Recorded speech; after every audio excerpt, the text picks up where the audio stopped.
to you with the opening of their beautiful new building. Watch all college and pro games on Los Rancheros 14 large screen TVs with great drink specials daily from 2 to 5 and during all the games. Los Rancheros, the place for live sports and great food on 23rd Street between Jenks and Harrison. Want to experience the ultimate car wash? At Tommy's Express, you'll love our open and bright tunnels, easy loading, flat belt conveyor, unlimited membership, and free vacuums and mat washers. Try us for free. Text WASH 415 to 86697 to send our best wash, The Works, directly to your phone. You'll love the sudsy clean, ceramic wax, underbody flush, spot-free rinse, and tire gloss. Experience the difference and visit Tommy's Express today. Offer valid to new guests only. By participating, you consent to receive promotional and information text from Tommy's Express. Message and data rates may apply. Message frequency varies. Discover Kia at Bill Bird Kia. The road is yours. Let spring adventures begin in a brand new Kia from Bill Bird Kia. Stop by today and check out the 2025 SUV family. Take a test drive and see the all-new features that elevate any adventure. And now offering 1.9% APR for up to 60 months on the purchase of a new 2025 Kia Sportage. You'll get the perfect balance of comfort, safety, and technology. Bill Bird Kia is the home of the 20-year, 200,000-mile warranty. Stop by and see us at 2435 East 15th Street or anytime at BillBirdKia.PanamaCity.com. We'll treat you like family and give you the peace of mind you can trust at Bill Bird Kia. Offer from Kia Finance America for the purchase of a new 2025 Kia Sportage, $1,748 per month per 1,000 finance in 60 months. Quality is limited. Cannot be combined with other finance offers. Not available on balloon financing. The 20-year, 200,000-mile warranty is a Bill Bird Kia warranty. See dealer for complete details. Offer for well-qualified buyers. Must take delivery from dealer stock through 4/30/25. Tired of flipping through channels and finding nothing good? Introducing Scorpion TV. Over 5,000 live streaming channels. Catch every game of the season with over 100 sports networks, including ESPN, ESPN Plus, the NFL Network, and Red Zone. Even pay-per-view events. Watch 400 local network channels from Panama City and most markets throughout the country. Fox, ABC, CBS, and NBC. It's more than sports. Scorpion TV offers premium movie channels like HBO, Cinemax, Stars, 200-plus entertainment and news networks. Or watch thousands of movies on demand. All for just $45 a month when you use the ESPN NW promo code at checkout. Watch on up to 5 devices at the same time. Perfect for sharing with family and friends. Scorpion TV gives you everything you want for less. Cut the cord, not the fun. To score Scorpion TV, go to ESPNPC.com and click on the Scorpion TV logo. Don't forget our promo code ESPN NW.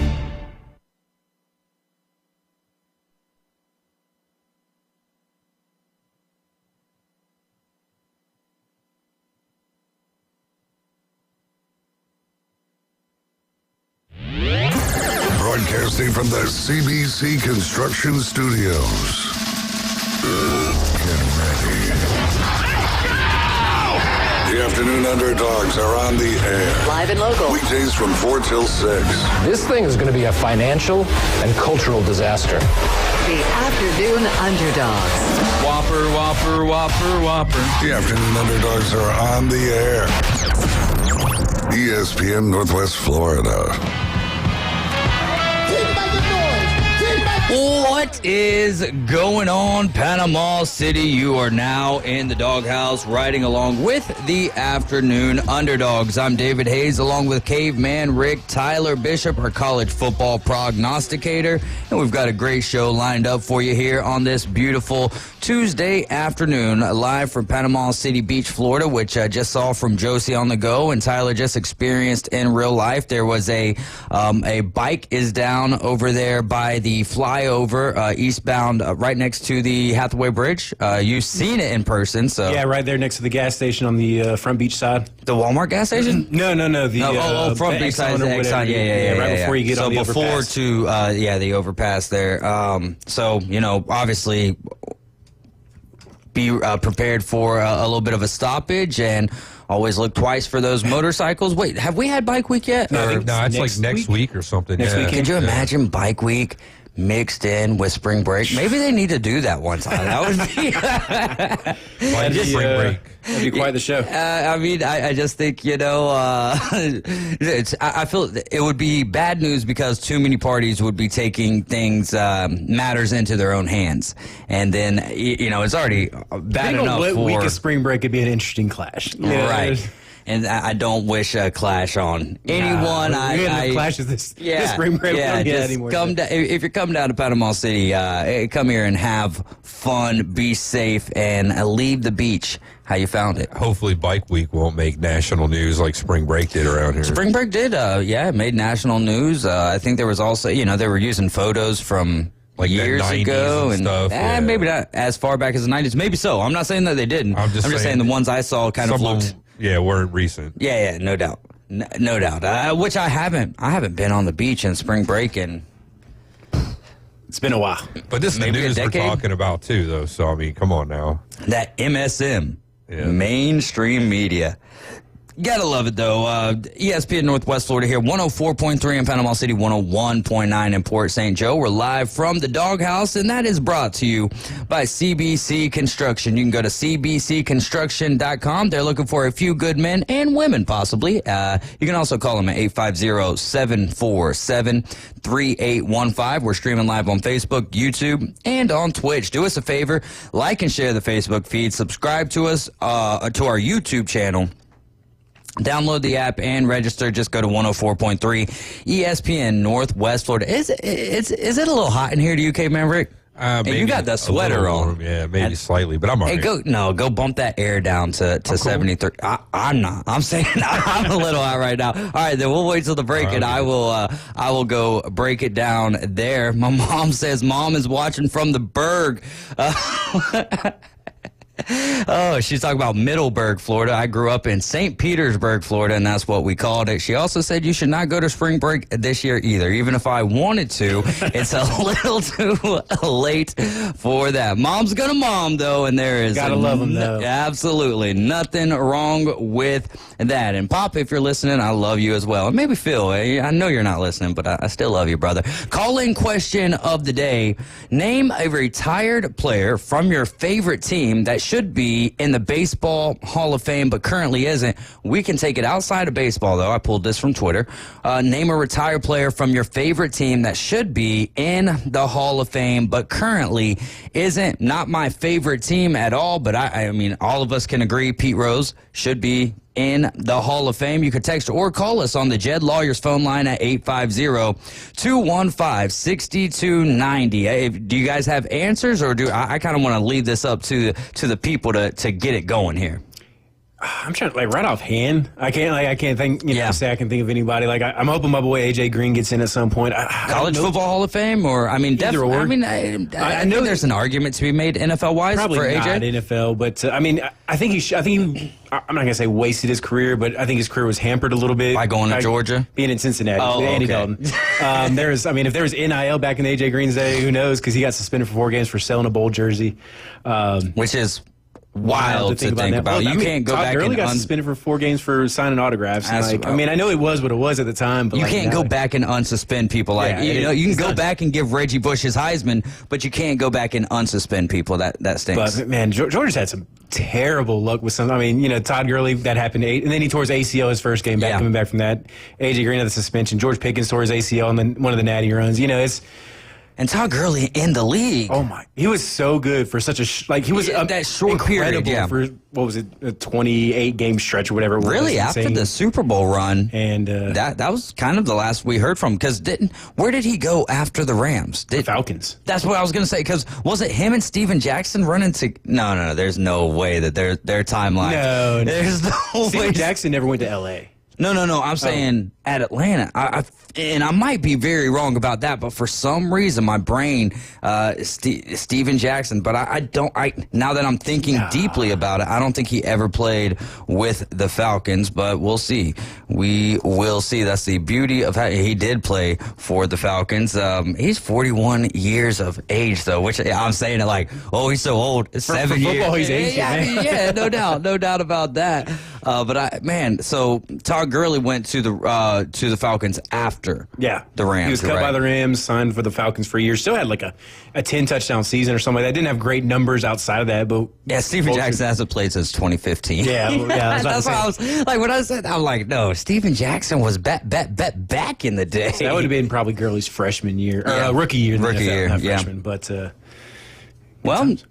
For you guys out there listening, name a retired player from your favorite team that should be in the Hall of Fame. Just whatever your favorite team is, but they currently are not. On the Jed Lawyers phone line, 850-215-6290. It was a wild evening for the Atlanta Braves last night, as you are in Braves country, and we are a Braves affiliate. They ended up getting the win 7-6. It was looking bleak. Going into the 8th inning, Austin Riley hits a little, not necessarily a dribbler, in between a dribbler and a medium-paced hit there to the shortstop. Legs it out, is initially called out at first base. They review it, and it was bang, bang. I would not have been surprised at all had they sat there and said, we're going to go with the call on the field. The call on the field will stand.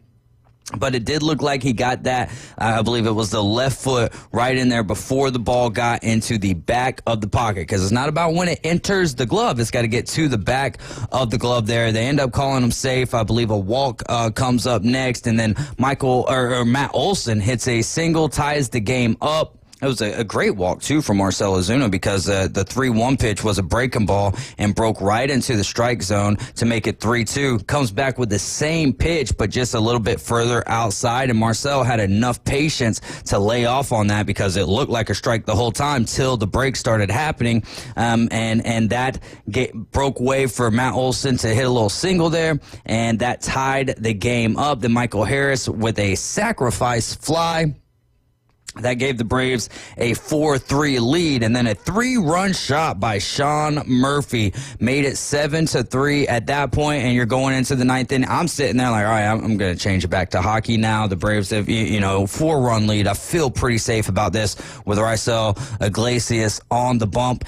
And drama then ensued. They put up 1 run. I forget exactly how that one came together. Then Wilson Contreras hits a 2-run shot to make it 7-6. And the drama intensified there, but Raisel Iglesias was able to shut it down, and the Braves get their 4-game win streak. But a big fight by the Cardinals last night, and I guess we haven't announced who our pitcher is going to be tonight. Earlier on, when I was putting this together, I believe it's going to be looks like Blewett. Yeah, Scott Blewett. And so if we lose this game tonight, we could just blame it on him. Like, you blew it, Scott. You blew it.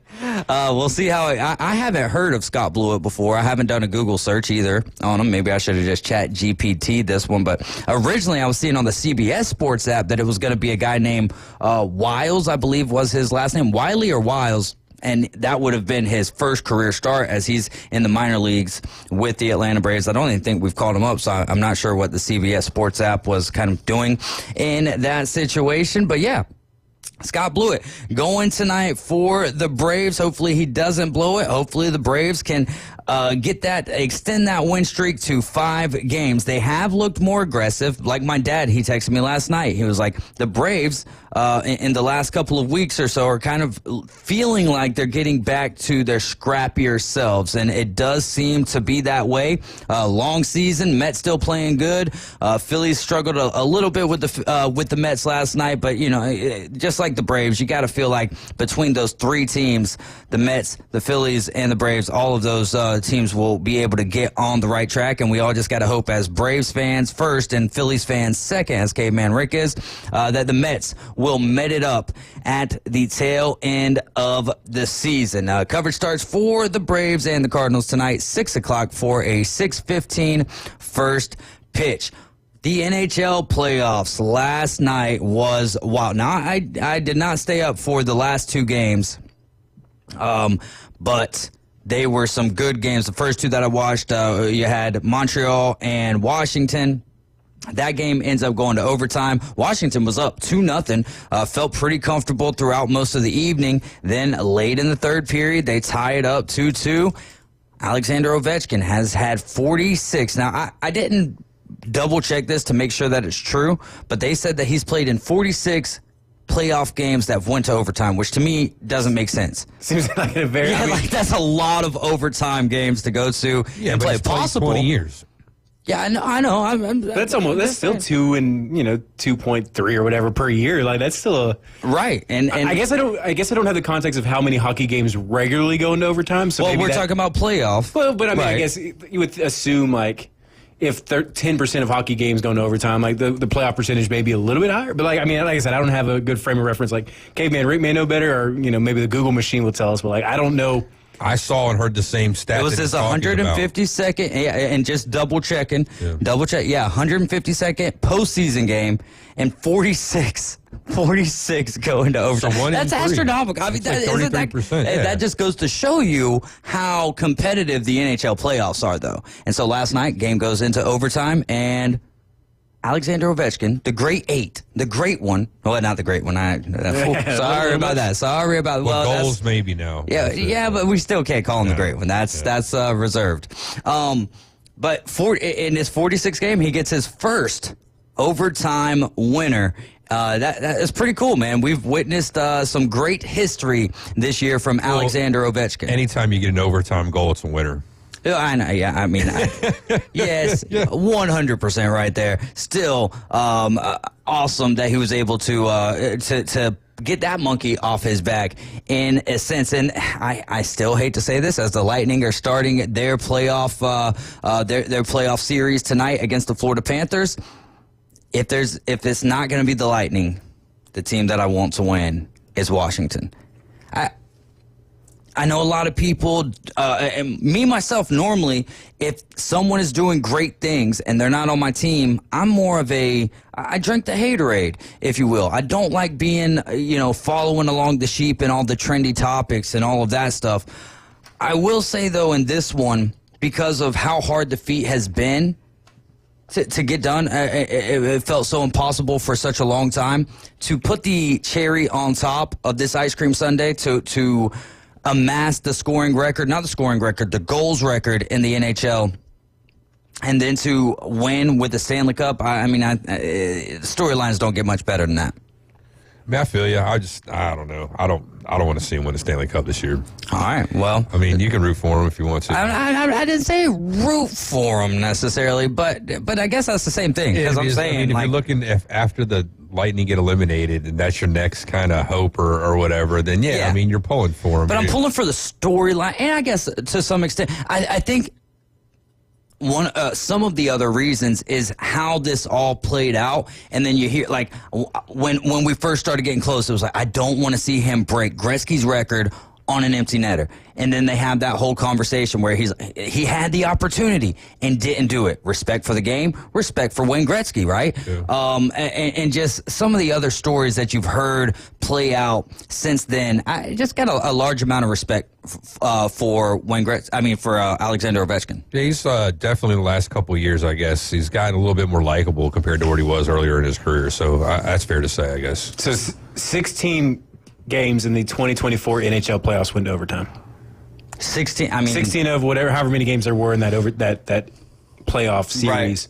So, if you're 16 a year, that's, if he's in one or two of those. Yeah. I guess the math checks out. It does seem like kind of a crazy number. When you say 46, and again, Caveman's right, like 20 years of playing, but 46 out of 152. You also have to make the playoffs like every year there. Right. That's another point. And really, the Capitals, when he first got there, weren't that great of a team. No, they never have been in their history, really. Until this stretch of their history, and they won, what was it, 20? It was like 19 or something like that? Yeah, it was late, It was like 4 or 5 But Vegas, because they beat Vegas, right? I think that sounds right. Yeah, I think they beat Vegas to win the Cup, so it had to have been after Vegas came in 2017, I think. Yeah.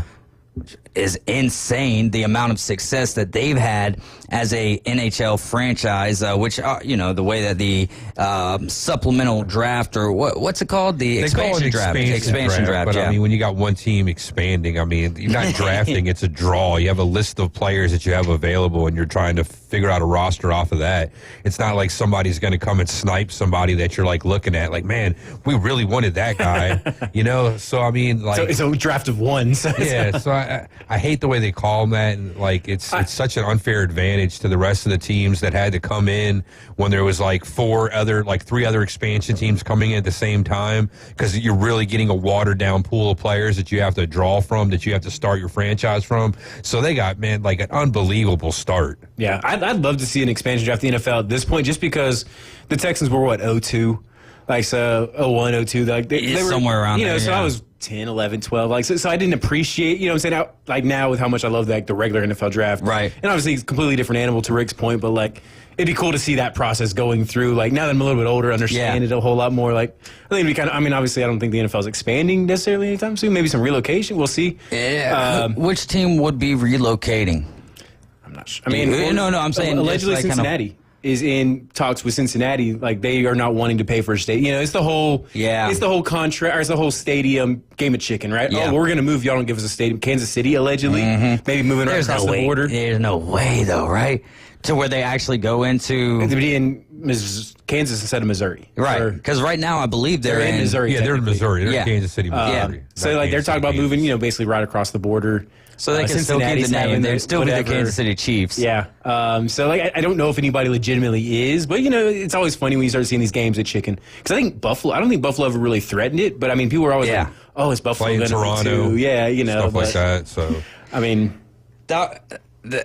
That would be wild to have Buffalo's not far at all, right? But to have an NFL team up there in Canada, I mean, we've got it in the NHL, we've got it in Major League Baseball, we've got it in the NBA. So the NFL is really the only one who doesn't. So get to work up there. Expand, then they probably have a team in Mexico City or something like that, and have one north of the border, one south of the border. Yeah. And you could just call the one south of the border the tortilla chips, because it made me think of the brand. I'm not trying to. The brand of tortilla chips is all I was talking about. Adam Goff texting in. Scott Blewett was just DFA'd by the Orioles, and he says he's good, so I'm going to trust Adam's word on that, even if he is a Cincinnati Reds fan. Just kidding, bud. We love you. And he also said that the Bengals, Hamilton County and the Bengals worked it out today. Okay, well, see, like, up-to-date minute. Is there a worse last name in sports than Blewett? Like, especially for a pitcher? Yeah, I mean that'd be like a wide receiver named, like, Emmanuel Drops. Oh, yeah. Like, well, I mean, you know what I'm saying? They got Bummer on the yeah, we've already got a Bummer. Blewett came in, had a terrible start, and then Bummer just gave us Bummer to end the evening. Golly, like, the jokes just write themselves. Like, they do. Be like a quarterback like Johnny Picks. You know what I'm saying? Yeah, like, Johnny Picks. Oh, man. You know what? I guess I would rather have the last name like that rather than my nickname be Johnny Picks or something like that.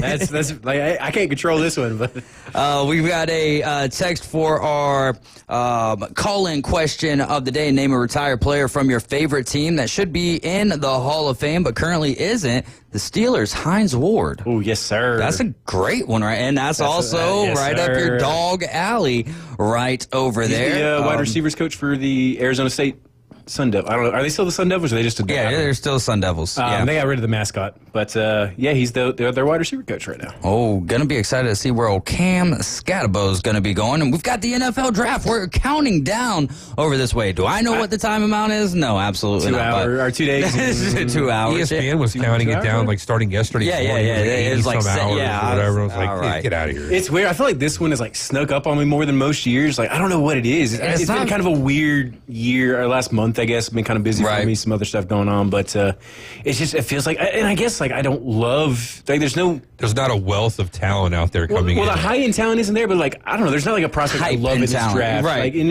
there's not a team that I'm like, oh, yeah, I can't wait. I don't know. It's just a weird draft. And the Titans have said that they are going to be picking at number 1, and the Cleveland Browns and the Giants are out there fielding calls right now. I wonder if it just goes opposite and the Giants and the Browns stay where they're at, and then the Titans pull a fast one on everyone and end up trading that number 1 pick. I don't think that's what's going to be happening. Chef Ross says, what up, fellas? Jack Patterson says, what is going on? Well, I'll tell you guys what's going on. We're going to have Tho Bishop on the line with us. Coming up next, we're going to be talking more about that NFL draft with Tho Bishop, and we'll take your text, not so much your calls, but your text on the Jed Lawyers phone line if you have any questions about the NFL draft. Riding with the Afternoon Underdogs. This is ESPN Northwest Florida. Tho is up next. ESPN Northwest Florida. The Atlanta Braves play here. The Atlanta Braves are heating up. Look out, Chop House. Gone. And tonight, live from Truist Park, the Atlanta Braves host the St. Louis Cardinals. Coverage coming up at 6. First pitch at 6:15 right here. Strike 3. On your home for the Atlanta Braves on the Gulf Coast. And for the first time in 2025, they've won back-to-back games. ESPN, Northwest Florida. Good afternoon. This is Joanna on ESPN Northwest Florida with Tuesday's weather forecast. Partly cloudy the remainder of the day with temps near 77 and a wind 5 to 10 miles per hour. A mixture of slight fog and partly cloudy skies tonight, a very light wind, and a temperature of 68. The same tomorrow around 80 with slight fog and some sun. Slightly foggy and mostly sunny Thursday and very warm around 81. This forecast is brought to you by Ellis Agency Insurance. Thank you for tuning into ESPN Northwest Florida. Rely on it. Come experience the weird and wonderful world of El Weirdo, a brewery and taco pub in downtown Panama City on Oak Avenue. El Weirdo is serving up delicious street tacos, magical wizard fries, locally brewed beer, margaritas, and more, all surrounded by art, oddities, and all things weird. It's a feast for your eyes and your mouth. Visit El Weirdo in historic downtown Panama City today. El Weirdo, 24 West Oak Avenue, and online at elweirdodowntown.com. Whether you're an experienced investor or first-time buyer, Beach House will provide you with top-notch service to guide you through every step of the process. We make the real estate process fun and easy through effective marketing, strategic advertising, and always a client-focused experience. From single-family homes to full-scale developments, Beach House Sales Development has you covered. Check them out at beachhousesalesfl.com or give them a call at 850-919-3500. Broadcasting from the CBC Construction Studios. ESPN Northwest Florida. He entered a kids' 1 mile fun run and came in 9th. David Hayes is part of the Afternoon Underdogs. Weekdays 4 to 6 on ESPN Northwest Florida and the ESPN Northwest Florida app.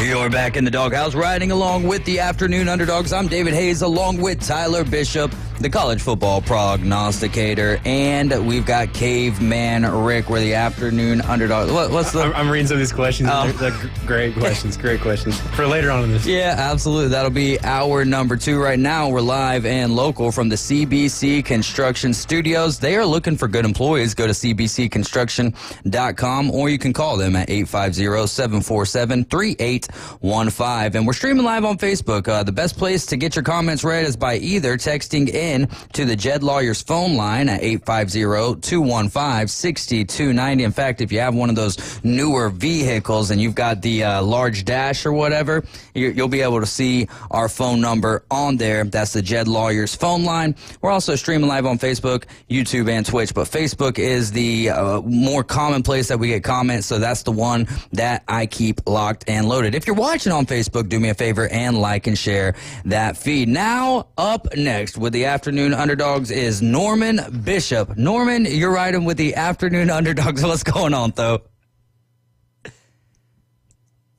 Uh-oh. I can't hear him in here. Oh, yeah, you were supposed to... did I not put his number... Did I not put... I got his number on there. It's on the back page of page 1. We'll get Norman on here in a second with us. The little backstory there is Caveman Rick earlier had asked me, is Tho short for anything, or is that just his name? And I'm like, to be honest with you, I don't know. I've never thought about that. By the way, this is Braves country, and we do have the Atlanta Braves on tonight. Cover starting at 6 for a 6:15 first pitch. So I asked Tyler Bishop is Tho's brother. I asked him, I said, what's Tho short for? And he said, it's just a day. So Norman, what's going on, my friend? You there, Tho? Yeah, I'm here. All right, there we go. Let's talk a little NFL draft. Man, each and every year that we get close to this time, it's always, and we're here now, right? This is basically as close as it gets, baby. Yeah, we're going to be at. Yeah, we are. Nearing the big day. Things are really heated up. 50 and a half hours. We're counting down second by second over this way. Though, what are some of the stories that are going into this draft that we're looking at? I think this is an interesting week. This is where you start hearing details out there, trying to pluck the smoke from the signal. And the draft really starts, I think. I think the first 4 picks are pretty well locked in at this point. And there's some discussions about potential trade talks, particularly the 2 spot with Cleveland there. But I think you're going to get Ward, Hunter, Abdul Carter, and Will Campbell, top 4. I think that's pretty much chalk at this point. The question really comes down to number 5. And I think that what you saw at the start of this week was a lot of smoke going around the Jaguars, not going defense like a lot of people had projected, but really looking for an offensive playmaker. Liam Cohen coming in here, wanting to get a guy on his side of the ball. And you've seen the betting odds move significantly for 2 players in particular. One is Ashton Genty, and the other one is Ted McMillan, the wide receiver out there. And I think that wouldn't surprise me at all. The Rams, remember when their GM was with Les Snead early on in his career, they picked Todd Gurley early on in the first round. It was prior to that was still the Jeff Fisher days, but it's still the same GM over there. And then with Sean McVay, you saw them spend second round picks, their first pick in the draft, 2 times for a running back position. Wouldn't surprise me at all if Ashton Genty ends up being a Jaguar. And I think that's where things really start getting interesting because, boom, right then and there, the defensive tackle, Mason Graham from Michigan, starts moving down the board. And that starts shaking things up from what a lot of people were projecting. And I think that's where things start getting interesting. And there you go. Is there anything that's intriguing you, Tyler, about the first round? Is there anything in the first through the 4th pick that maybe you don't agree with there? No, I mean, I think the players are right. The rumors are out there. I mean, I think it's pretty much out there. I mean, Tennessee came out and said they're not trading. I think the big question, and I really don't. I mean, because I feel like I've heard both ends of the spectrum is Sanders, and I know it's been probably played out and talked to death at this point. But you hear a guy like Ryan Clark come out and say, like, how could you not want to draft this guy in the top 10? And then you hear some guys. I listen to Sirius NFL radio a lot this time of year, especially, and you're like, yeah, it would not surprise me at all if this guy doesn't go in the first round at all. Like, I don't see a first-round guy. I broke down his tape. I don't see a first-round quarterback. Like, the value may push him into the back end of the first round, but, so it's so interesting to me that there is such a huge divide.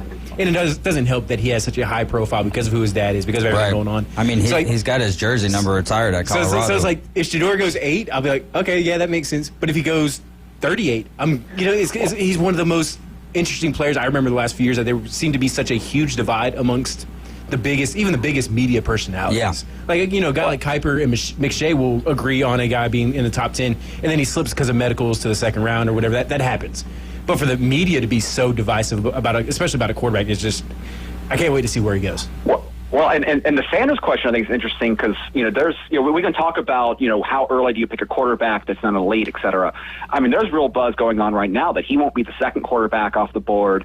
I mean, Milroe, and being there invited for the first night. I mean, could Milroe be a sort of player that a certain team falls in love with his upside? I mean, it is not outside of the realm of possibility that Sanders ends up being the 4th quarterback on the board. Jackson Dart has a lot of fans. Some smoke with him being a big fan of Brian Daboll. And Giants really like his skill set. That Kellen Moore at the Saints really like his skill set.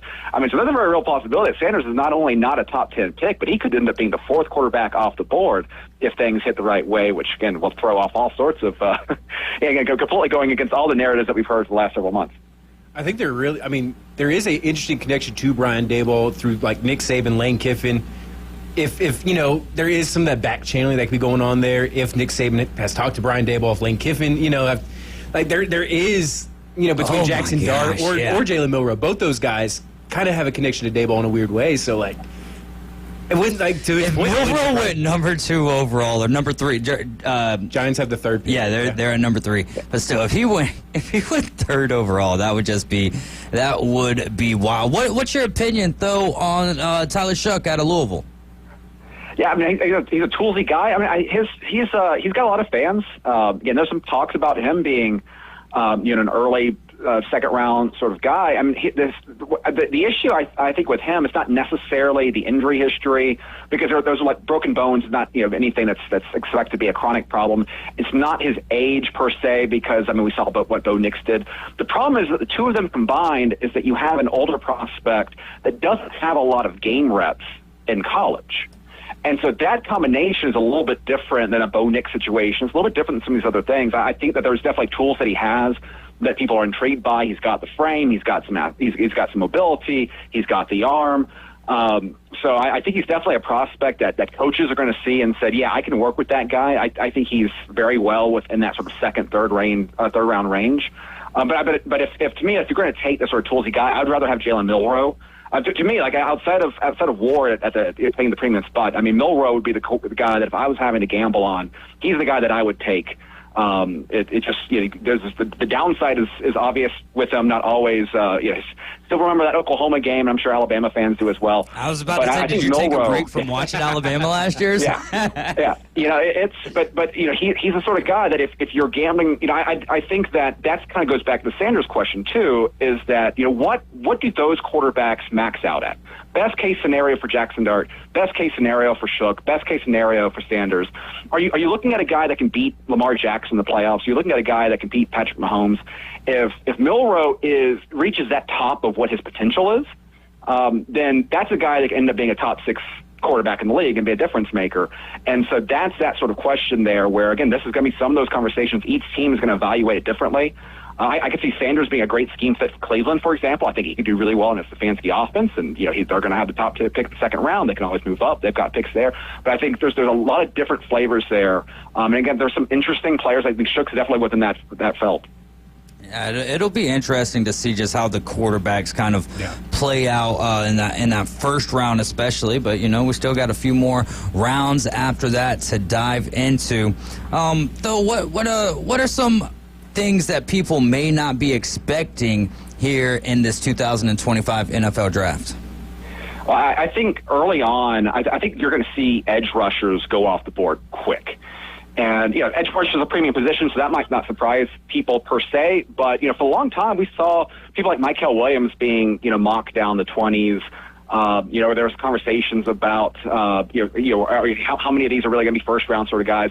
It wouldn't surprise me at all if you end up seeing, going down to, if you could see, 5, 6 edge rushers going before, around where Cincinnati picks in number 17, that the Saints could use replacement for Cam Jordan. 49ers could be in the market. Vegas wouldn't surprise me. I think we're going to see a big run early for defensive ends in particular, some names that people are not familiar with seeing in the first round. I think could be pushed up within that. That's definitely something to watch. Where those wide receivers go is going to be one of the interesting stories as well. As Pat McMillan goes 6th, you could end up getting a lot more wide receivers. You can start tapping into maybe 3, 4 first round wide receivers just based on the demand there. If he ends up sliding, it's just one of those interesting drafts where again, like the top, there's some quality tackle play. There's some quality. There's a lot of quality players. But like the top quarterback would probably be the 6th best quarterback in last year's board. The top offensive tackle would probably been the 5th best offensive tackle there. And so because of that, and we talked last week, because it's not a bad draft class, but it's pretty flat in terms of those elite tiers. That allows for a lot of uncertainty about just the names going on in that first round. Usually you can have a pretty good idea of like the top 28 players. This one, you could have 50 players that could make up, which 32 of them get on there. So do not be surprised by having more the names that you are not familiar with looking at normal mock drafts, ending up making their way, particularly in those 20s ranges. And I think that's going to make this one of the more unpredictable drafts after the first 4, which I think are pretty predictable. Yeah, so last year we saw it was like 22 of the first round were offensive players, like heavily skewed that way. The first defensive player wasn't picked to like pick 15, pick 16 with Indianapolis, I believe. Do you think we see closer to a 50-50 split? I know you're talking about those edge rushers just now. Do you think maybe we see a heavier defensive draft in the first round?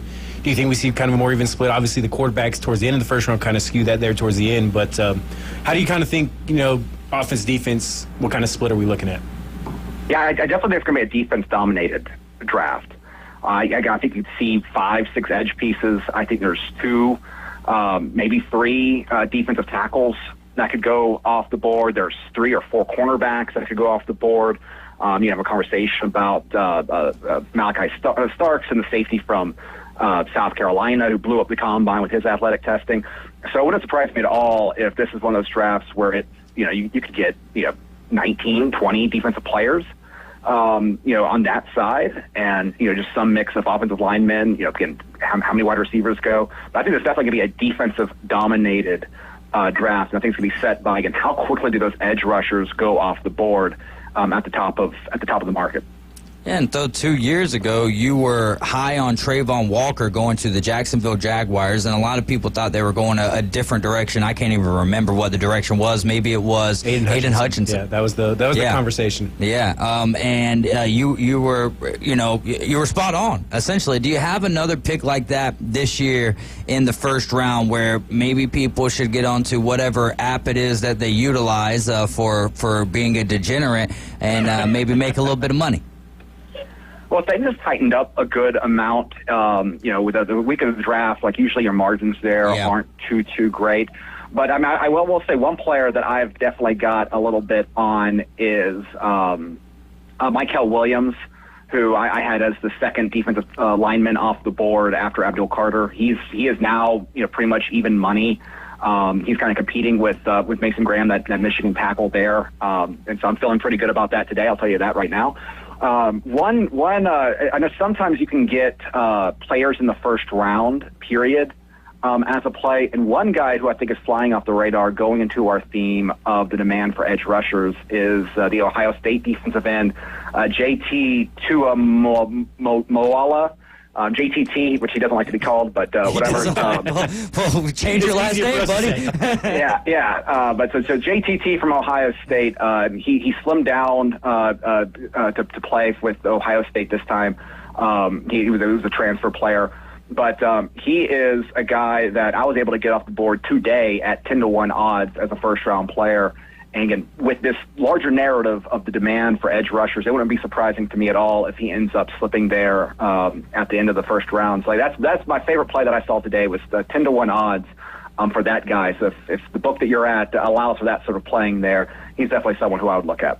Hey, Tho, do you mind hanging on with us, and we'll take a quick break and come back and finish up this next segment talking about the NFL Draft? Sure, let's do it. All right, Tho Bishop on the line with us. You're riding with the Afternoon Underdogs, listening to ESPN Northwest Florida. The new app from ESPN Northwest Florida has up-to-the-minute sports news, interaction with local hosts in real time, easy download and no credit check, live streaming, real-time traffic and programming schedules. Here's how to order. Download our free app from the Apple Store and Google Play. Then lock it in and rip the knob off. 104.3 ESPN Northwest Florida. Good afternoon. This is Joanna on ESPN Northwest Florida with Tuesday's weather forecast. Partly cloudy the remainder of the day with temps near 77 and a wind 5 to 10 miles per hour. A mixture of slight fog and partly cloudy skies tonight, a very light wind, and a temperature of 68. The same tomorrow around 80 with slight fog and some sun. Slightly foggy and mostly sunny Thursday and very warm around 81. This forecast is brought to you by Ellis Agency Insurance. Thank you for tuning into ESPN Northwest Florida. Rely on it. Lone Star Boil House and Sports Bar, where the locals go for the best boiled seafood around. Crawfish, shrimp, red boils, and everything crabs. Watch almost every sporting event in the country on their huge outdoor jumbotron. Follow them on Facebook to stay up to date on weekly events, live music, and food and beer specials. Lone Star Boil House and Sports Bar, your home away from home for sports, good times, and great food. The best boiled seafood. Lone Star Boil House and Sports Bar, 320 West 5th Street. Downtown Panama City. TK Vandy Roofing and General Contracting is a fifth-generation contracting company based right here out of Bay County. TK Vandy's expertise in commercial and residential roofing, as well as a design, build general contractor, set them aside as a versatile and fresh alternative to achieve your construction needs. Contact TK Vandy Roofing, 850-866-9908, or email support@tkvandy.com. They can't wait to help you. Now, we're live and local inside the CBC Construction Studios. You're riding shotgun with the Afternoon Underdogs. We're going to need some gas money. The Afternoon Underdogs. Fill her up, please. At 104.3 ESPN Northwest Florida.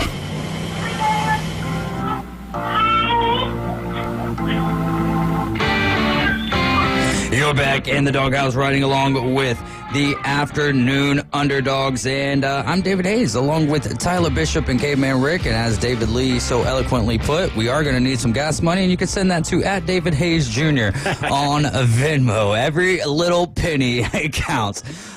This is ESPN Northwest Florida 104.3, Panama City 101.9 in Port St. Joe, and you can win a Northwest Florida t-shirt, an ESPN Northwest Florida t-shirt with us. All you got to do is open up our app and smash the Enter Contest button, and we'll also give you a Golf Plus t-shirt and an Inside Drive t-shirt. I don't know if we'll have enough to give one for everyone, but you know, if you're special, you come in, pick up your t-shirt, you might get a couple or all three. And how you do that, go to your Google Play Store or your Apple Store, type in 104.3 ESPN Northwest Florida. We left off talking a little NFL draft with Tho Bishop. Tho, do we want to talk just about the first round, or do we want to talk about... Actually, let's start with this. Who's the most intriguing player in this draft? Not necessarily the best player, but who's got a story that has been very compelling to you? Well, it's a good question. You can talk about, Travis Hunter is the easy answer there. I mean, you can't take away from just how unprecedented his career path is looking like as a two-way athlete there. But the draft as a whole has become so much more interesting because of the transfer portal and the way that college football has changed.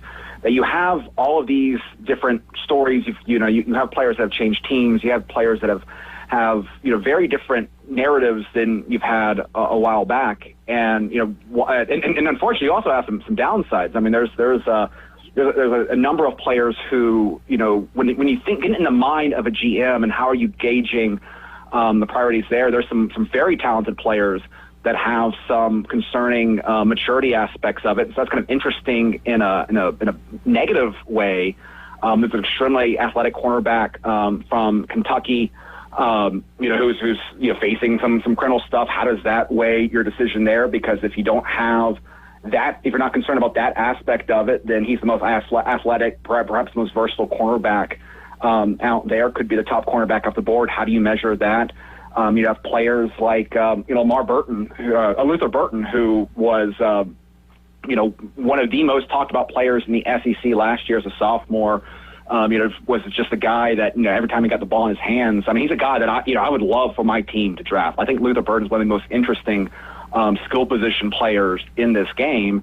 The problem is that he's a guy that has made millions of dollars already. There's questions about his ego and how coachable he is. But he's a guy that if you have, he's the sort of guy that if you can sit down one-on-one, trust him as an individual, his talent is obvious there. But again, now he's walking into the NFL with his bread already buttered.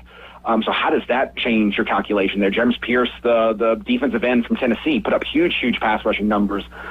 There's someone who, I think there's probably some valid conversations about him being a 3-down prototypical defensive end, some of his effort in the run game at times, but somebody who really made plays rushing the passer, which is a very valuable skill set. How does he have the maturity? Like there's some coachable concerns there. So some of those players that have that aspect of the game, I think, are some of the most interesting conversations because of the cost-benefit analysis. Because you're drafting a human being, you're not just drafting their stats. And so those are some of the stories, I think, for round one in particular, that how teams navigate that aspect of it is going to be very interesting. Because that's a player that Pierce, that skill set is in demand. An athletic wide receiver, that skill set is in demand. That human side of it is the difference between a top 12 pick or being a top of the second round sort of pick. And so those are some of the guys that I think just personality-wise are very interesting, not necessarily in a positive way, but have massive potentials for paying out there. And if you have that one team that buys in, that can help reshape everything that comes after. Do you see? I mean, I wasn't going to go this way with this question. I was going to go a completely different question. But now that you brought this up, kind of has me thinking, like, do you think the NFL, to a certain extent, kind of likes what NIL has done to college football, and the extent of, like, we saw it a few, like, just off the top of my head, we saw with guys like Isaiah Wilson, got drafted by Tennessee in the first round, got his big paycheck, and didn't do a darn thing after. We saw it with Jamarcus Russell. We've seen it with guys that come out of college, get paid, and all of a sudden they don't care anymore. Like, But now to your point, like these guys are already getting paid. Yeah. So maybe it weeds out some of those bad apples. Do you think maybe they don't love the transfers. Maybe they don't love because they're not getting consistent development. You're not getting consistent. You can't watch them grow in the same systems because of that. There's a lot of downside to it. But do you think there's probably part of the NFL that really does love what character is being revealed in the NIL era? Well, I definitely think whether or not they love it or not, it's definitely a real factor that changes a part of that evaluation. And I mean, like we say, modern college football is a professional business, so you're not drafting amateurs and bringing them in the pros. I mean, you're drafting pros, bringing them to the pros, and I think that definitely has a factor in how you evaluate these players. Because would Shedeur Sanders be viewed a little bit differently if not for some of the additional stuff that has just come along with the current era of college football? I'm not suggesting that Deion Sanders' son was ever going to be a quiet guy playing in the college ranks, but that is definitely an element to it. And so you have, I think, a much better understanding of how they are emotionally going to react to that sort of stuff. And part of the other side of it is that we've seen some of the downsides, the negative sides of that play out a little bit earlier on in the college system. And, we could talk about Tennessee in that regard. So I think, yeah. So whether or not, they see it as a net good thing, I definitely think it makes the evaluation on the human side a little bit easier in that regard. And I think even the changing of systems is not necessarily a bad thing, because that's one of the concerns you have, right, is, okay, well, he was only asked to do this, so, we don't really have game tape of him doing the other, what we might be asking him to do. Players that, not that you necessarily want, a player changing every single year, but I don't think there's a necessarily, sometimes that can be a benefit in development on having to go to another system. I mean, there's a few players that had really good years through their junior year. They jumped for a bigger program. Now they were able to show off even better than what they had before. That makes an evaluation easier. So that whole sort of changing nature of things definitely has a real impact. And I think you're right that it does provide some positive impact to this process, even if it means some players might be disrupted in that development and may never become what they could have been because of the rotating nature of the college game right now. Kind of talking about development and all of that good stuff. If the Titans do, or when they do take Cam Ward, is there any part of the Titans with Brian Callahan and the new general manager that maybe, you mentioned two names earlier, Lamar Jackson and Patrick Mahomes. Both of those guys sat behind someone before they took over. Now, when you take a guy at number one overall, it's almost like you have to throw him to the wolves. I don't think that that's the best way to go about it. What's your opinion on that? Well, I think with Cam Ward in particular, he's a guy that he's played a lot of football, right? Right. He was on his third team last year. So I think for me, Cam Ward is, if you're thinking of a ratio of player, again, if I was a Titans fan, I'd be pretty excited for Cam Ward, because he is within a spectrum of players that the top side of it is Patrick Mahomes, right? He makes arrogant throws, right? He makes throws that you're not, a coach watching it and say, don't throw it there, and then it works, right? And then so Patrick Mahomes is the perfect of that archetype. Right. I think what Cam Ward is closer to is a taller Kyler Murray with less speed, but still similar sort of play style, a little bit of that backyard game. The average case study is like Jameis Winston, right? So he might have a 5,000-yard year, but also lead the league in interceptions. I think he has that to his game. And the worst of that is Zach Wilson, right? He was completely playing out of structure and just did not know how to get it. So I think that's what the spectrum you're looking at with a quarterback like Cam Ward. But I don't think he's Zach Wilson. He's shown a lot more maturity than that. So I don't think the worst case scenario is there. But if you got Jameis Winston, somewhere between Jameis Winston and Kyler Murray, that's not a bad. That's definitely an upgrade over Will Levis. Yeah, that might save Callahan's job for a few years. But I think that is a gamble worth taking. I think if Ward was in the draft class, we can have a conversation about J.J. McCarthy or something like that. Who do you prefer? But I think that it's more of a scheme fit. I think Ward is a solid quarterback, a solid first round prospect, regardless of the draft. Last year was just particularly deep. So if I was a Titans fan, I would not feel like I was drafting a player because I have to fill that position. I'd feel pretty excited about what he can do to the program, because I think he is truly a playmaker at that position. He has some skill sets. The offense, there's going to be a lot of learning to it, but he's a guy that has elevated every single program that he has played at. I think that would get me really excited if I was a Titans fan. Yeah, and I'm not excited about it at all. Whoever they pick, there's no way I can be more disappointed than I was last year when I heard Will Levis to start off the second round, because I think we were I think we were the first pick in the second round. If not, maybe we made a trade, whatever it may have been. But I remember just sitting there, please don't pick Will Levis. Please. And then, Will Levis. Like, my goodness gracious, do y'all even watch film? But yeah, and it played out exactly kind of how I thought it was going to play out. But you got to fault the Titans more on Will that Levis than was a anything. guy that made me question everything I knew about here's football. a guy. Yeah. Because, I watched this guy for a couple years in Kentucky, and I did not see an NFL quarterback. I did not.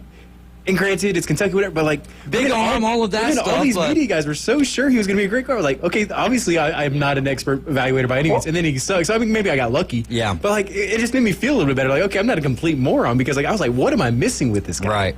Well, and remember, we went into draft, literally the day of the draft, and he was the favorite to go 3 overall. Yeah. I mean, that's, and again, betting markets are what they are, whatever. But that was a very, but just throwing it out there now. I look forward to Will Levis being the backup quarterback in Jacksonville. Maybe next year. But I think reconnecting with Liam Cohen there as offensive coordinator at Kentucky. Oh. Yeah, just watch that play out in the future. I don't think he's gonna have a Baker Mayfield sort of career resurgence there. But I can see him being a Jaguar in the future. And that's why I feel like there's some sort of connection with the Browns and Jalen Milroe, because Tommy Rees is the offensive coordinator over there. And there was also someone else that brought up a Alabama connection for Jalen Milroe. It might have been maybe Dayball. Yeah, it might have. Maybe it was something you said earlier, but maybe the Bills go. But do the Bills really need to draft a back? I mean, you do. You need 2 or 3 quarterbacks these days, and Josh Allen has been pretty much consistently healthy. So when does that card start flipping? Well, Dayball, being with the Giants right now. I'm going back in the past. But Josh Allen is Josh Allen was the quarterback that made me have to reconsider everything I knew about the position, because again, when he was going in there as a prospect, the people who I really trust for analysis, and I'm not going to pretend to be a guy that watches tape, but I can critique this, that, and the other. What I value is those analysts that I watch year after year after year. I see where they're strong at, what creates blind spots when they're evaluating prospects. I follow analysts more than I analyze the film. And so there's a lot of people I trust have really good batting records when it comes to quarterback evaluation. To say that Josh Allen was a fourth round sort of talent, and then he blew up. And I think Dayball played a big role in that development. And so that's why I'd kind of love. I've got no idea. There's some smoke out there that Dart is the sort of guy that he envisions there. But I would kind of love the idea of Jalen Milroe in New York with Dayball. I mean, if Saban signed off on his character, this guy is. He was an academic Heisman. He comes from a military family. Right, he's a great individual. There's no doubt about that. But let's just say that he was going to be lining up to be the number 1 overall pick. I would be a little worried about that, because I seen him do things last year at Alabama that I saw Will Levis do for the Tennessee Titans. And he wasn't really on page. I don't know where the disconnect was last year. If maybe the NIL gets to some players' heads more than the others. As a human being, though, you're 100% right. Jalen Milroe is a phenomenal guy. Well, unfortunately, when he played Georgia last year, he looked like the 1-1. Yeah, he did. Not so much the rest of the year. I just don't know what happened after that game, though. I truly don't. Is there going to be any situation like what the Atlanta Falcons pulled last year, where we're kind of flabbergasted by the trade up and then the pick that they make? I think if you're looking for a team that gets really, really aggressive, Sean Payton is Mr. Aggressive in the draft. Does he unload an outrageous amount of capital to go up there, maybe get Nash and Genty, right? Does he maybe try to trade with Jacksonville at 5 to make that sort of move? I think that would surprise some folks out there, but Sean Payton's kind of done that before. When he was the Saints, he treated draft picks the same way they treat the salary cap. So something like that wouldn't surprise me. Again, there was buzz out there that a team might jump up to with Cleveland trying to get up there to get the Travis Hunter pick. I think that would surprise some folks at this point. But in terms of in terms of someone who just signed a $40 million a year quarterback and then double tap that position, I don't think we're looking at that. But a team that could be maybe a little off the radar in terms of drafting a quarterback. Again, I don't think they're going to do it, but the 49ers are in a contract discussion with Brock Purdy. to me, like one of the players that compares actually pretty well for Shedeur Sanders is Brock Purdy. So like maybe does the 49ers look at rotating that position rather than paying out a quarterback contract? That's not something I think is crazy to consider. Do the Rams look at adding another arm at that position in their with their first round pick? Maybe that would surprise some people. But at this point, there's so much demand. That's the curious thing about this draft is that there's teams with obvious needs at the quarterback position between the Giants, the Browns, the Saints. Pittsburgh. I think the more curious aspect is going to be who blinks first in this game of chicken with that second-tier quarterback. And so I think that's going to be the more compelling story than, oh my gosh, I can't believe that team that we didn't expect to draft quarterback this time around. There you go. I got two questions here before we got to get to our next break. One, there's kind of a huge gap between Travis. The wide receiver class does not feel as strong this year. Real quick, so we had 9 wide receivers drafted in the first 34. We're probably not going to see anywhere close to that this year. When do you think the run on wide receivers kind of starts? Well, I think it's a good question. I don't know if we're kind of keep this answer short here, bud. So I think we could see 2 in the first round, and so I don't know if that really counts as a run. So I think the second round you're going to see 4 or 5, but I think first round it could be a pretty dry night for wide receiver. Gotcha. And what are you doing for the draft? I'm going to be over at St. Andy's in St. Andrews. It's going to be a fun time over there. I had a good time last time, so anyone wants to come out, we're going to have a good time. All right, well, enjoy that, my friend. As always, Norman, it is great to talk to you. I really just learned your name right prior to you coming on, so we had a little fun with that. But thanks as always for your time, and we'll see how many of these picks you end up nailing. Sounds good. All right, that's Stowe Bishop, ladies and gentlemen. You're riding with the Afternoon Underdogs here on ESPN Northwest Florida. We'll be right back, and Tyler's takes are going to be going up on a Tuesday. Keep the game going with ESPN Northwest Florida. Just because you get out of the car doesn't mean the Sports Talk and Live play-by-play have to end. Just say, hey, Alexa, open ESPN Northwest Florida. From Michigan Avenue to the man cave, from the car to the kitchen, we've got you covered. Keep the game going. Hey, Alexa, open ESPN Northwest Florida. This is Joanna with ESPN Northwest Florida. Here is your weather forecast on this Tuesday evening. As we head into tonight, a variety of slight fog and partly cloudy skies and a low of 67 with a very light wind. For tomorrow morning, a variety of some clouds and slight fog and a temp near 78. In the afternoon and evening, sunny and a high around 78. This weather forecast is sponsored by Mid-South Lumber, the best little lumber yard in Panama City. Thank you for keeping that dial at ESPN Northwest Florida. Rely on it. Hey, it's David Hayes from ESPN Northwest Florida, right here in Panama City. Look, if you've been in an accident, I know your first call is usually the insurance, but don't stop there. Your next call should be Jed Lawyers. I've seen what they do. Local team, real results, no upfront fees. They're based right here in downtown Panama City, and they'll jump on your case from day one. Call 850-852-0000 or head to jedwins.com. Beach Pizza, formerly Marcy's Pizza, is back with more hours and more pizza. Beach Pizza has new owners and now open every day, 11 to 11. Pizza by the slice, whole pies, wings, pretzels, garlic knots, and more choice eats in East BCB. I finally tried a slice, and it was a thin crust, totes, cheesy slice of paradise. 8815 B Thomas Drive, online at beachpizzapcb.com. Call ahead, 850-775-4053. WGSX Lynn Haven, WVLQ Port St. Joe. Powered by Panama City Toyota. ESPN Northwest Florida. You found us inside the CBC Construction Studios. From the pros to the future pros. We're your home team station for home team sports. Now back to the Afternoon Underdogs. Wow. ESPN Northwest Florida.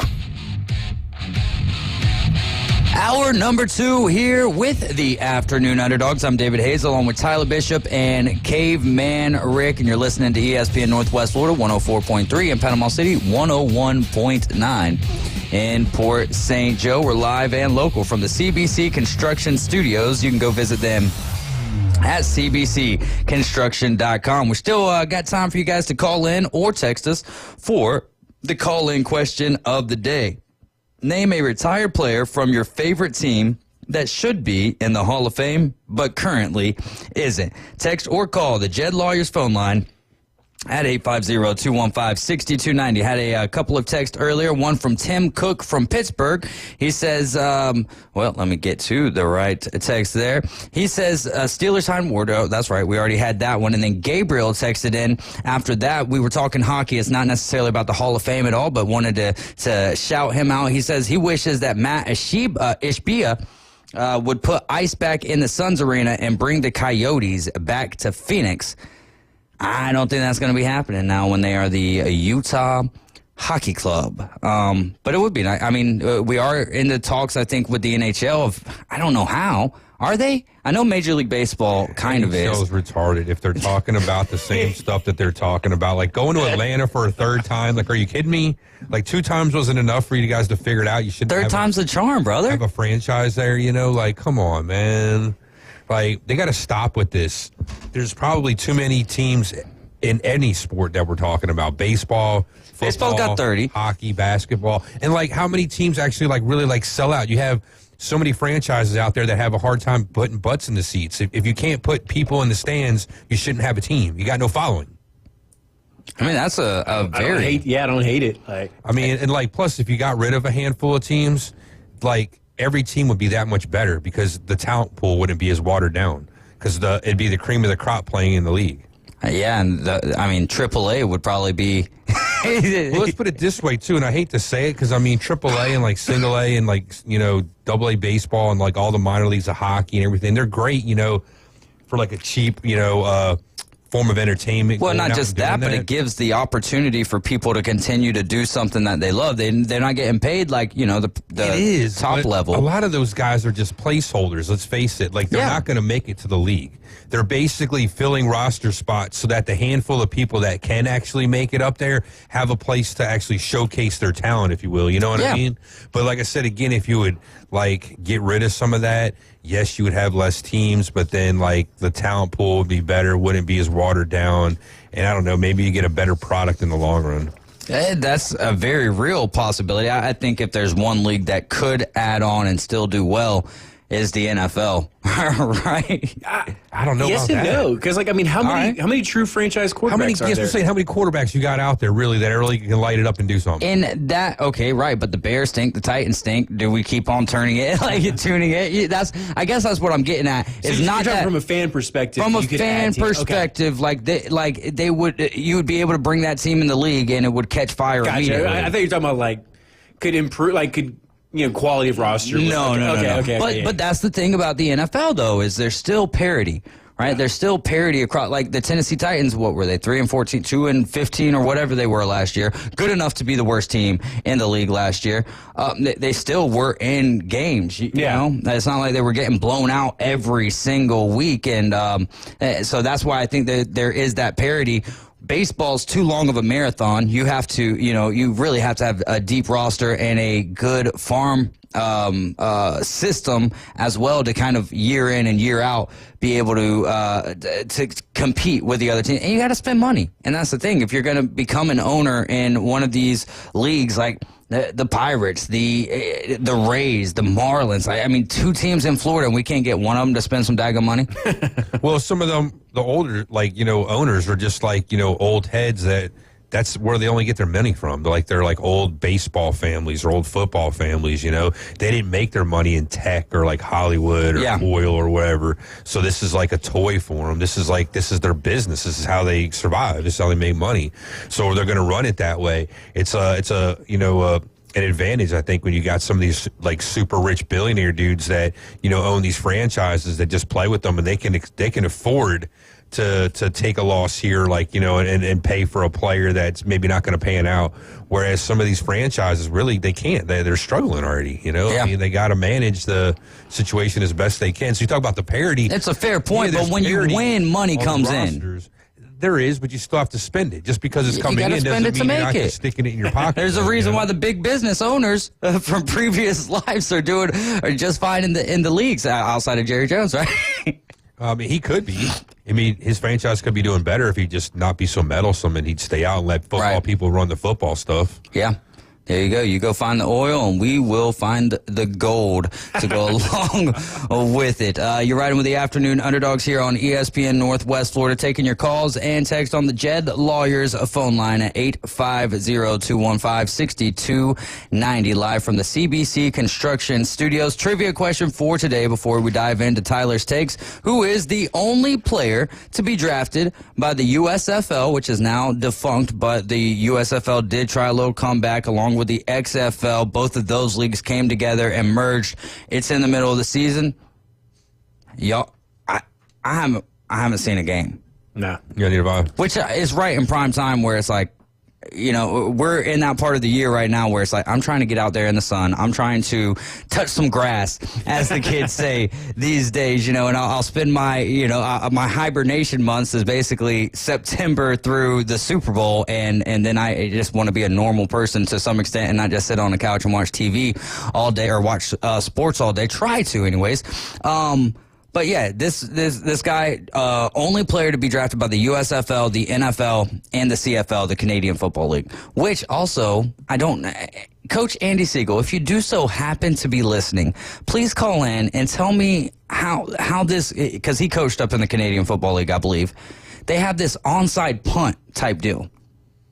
What I saw of it, and I did not do any research beyond what I saw because I was just like, yeah, of course. I were probably drinking maple syrup before this. So basically what happens, and if anyone knows like why it is that they do this or how it works out, the rules, give me an explanation on it. I would love for that to happen. The quarterback drops back. He dropped back like maybe 5 to 7 steps. Very deep drop back. It looks like he was just going to sling it, you know, a little Hail Mary action.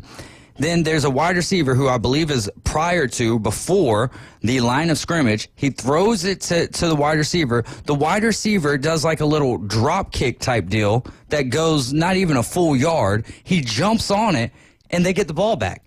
What? Yeah, that's what, I gotta go watch that's this. what I'm saying. I'll try to find the video. For a fresh set of downs. What's that? For a fresh set of downs. Yeah, fresh set of downs. Yeah, it's like. I'm reading it right here. It says in the CFL league, an onside punt is a legal play where a team can punt the ball from behind the line of scrimmage and attempt to recover it for possession. So if you have like a 4th and 1, you can, you know, just, and not that would be extremely successful. You're like basically turning it over there. 100%. It's the same way with an onside kick, which is, I think that we've got to figure out a way to bring the onside kick back. The whole point of onside kicks, they were not successful in the first place when you could, percentage-wise, when you could surprise them. Now, hey, just want to let you guys know, we're all going to line up back here at the original line of scrimmage or kickoff scrimmage. And, so you know what we're doing. There's no element of surprise. It's basically, are we going to try to kick it over your head and trick you like that, or are we going to try to come straight at you? I hate that.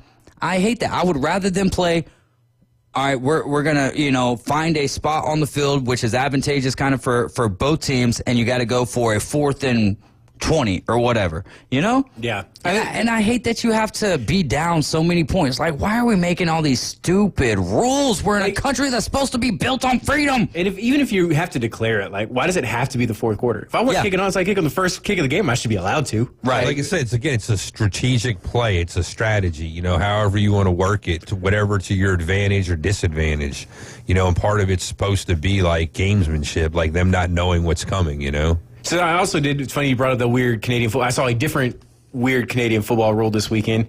And it was, if you miss an extra, or you attempt a field goal, but you can miss it, but as long as it clears the back of the end zone, you still get a point.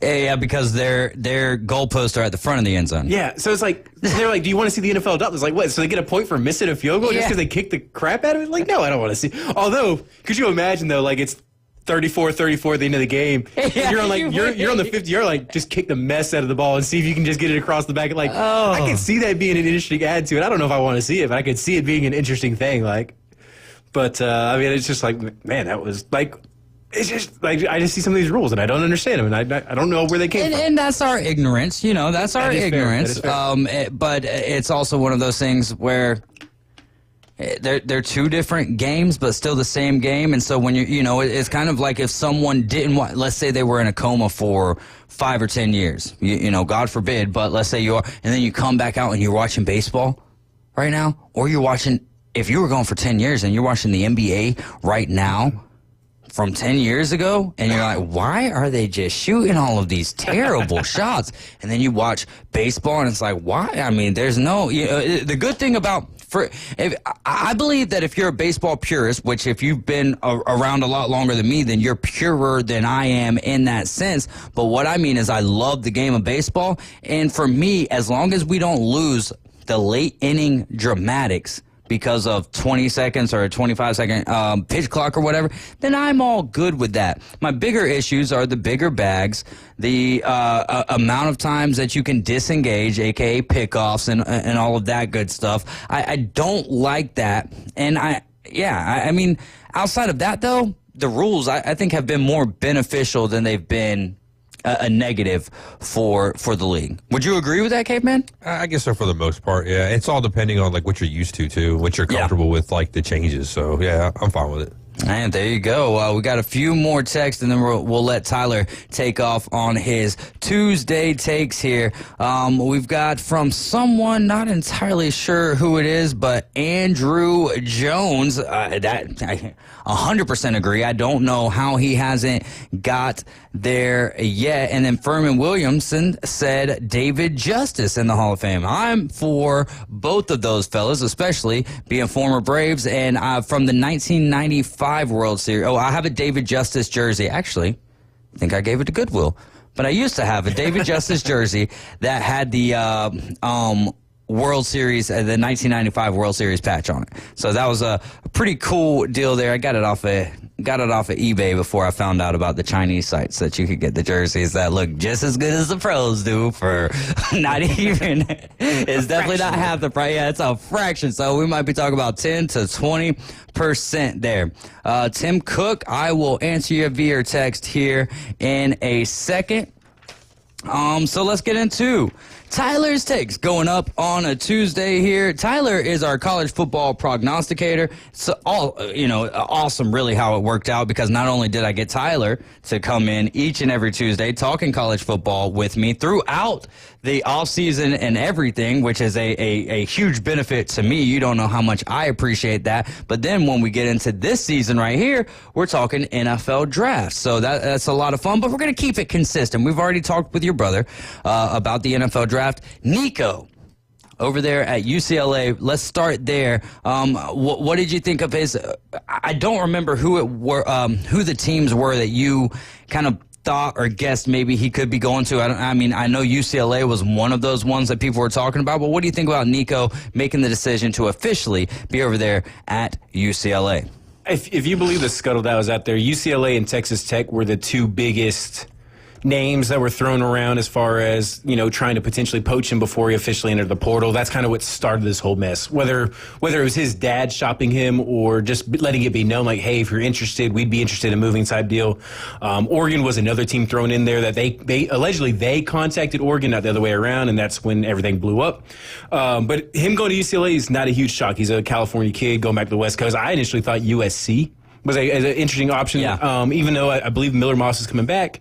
Wait, because he's in the transfer portal, but he can. Miller Moss in the transfer. I honestly at the end of the season he did. Okay. I mean, there's so many daggum names, right? It goes back and forth so much, but I mean, what Lincoln Riley has done with quarterbacks, it would make sense, right? If I'm Nico, there's a lot worse place you go than Lincoln Riley. He's proved he could produce, 3 first-round or number 1 overall picks. And not even win with them. And not do anything with them. Even what he did with Jalen Hurts, people thought was a semi-miracle. Right. Got him drafted in the second round as a quarterback, obviously. Which I don't think it was a miracle, because I think that he improved as a passer. For sure. But he also went to 2 different conferences. Well, yeah. Right? No, and the Big 12 at that point in time was air raid. So it was like, it makes sense that you're throwing for more yards and more touchdowns over here. But the perception was no, what he 100%, did. 100%. But UCLA, they have the Indiana coach, Cignetti. They have a Cignetti guy as their new offensive coordinator.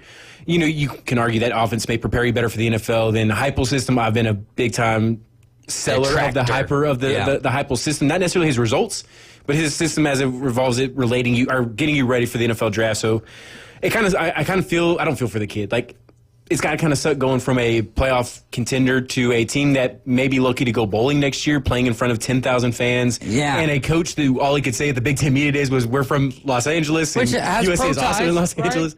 I mean, Deshaun Foster, he so play he's in the NFL. right. But, like, man, what a huge step down from where the two programs are. And this is thought about that.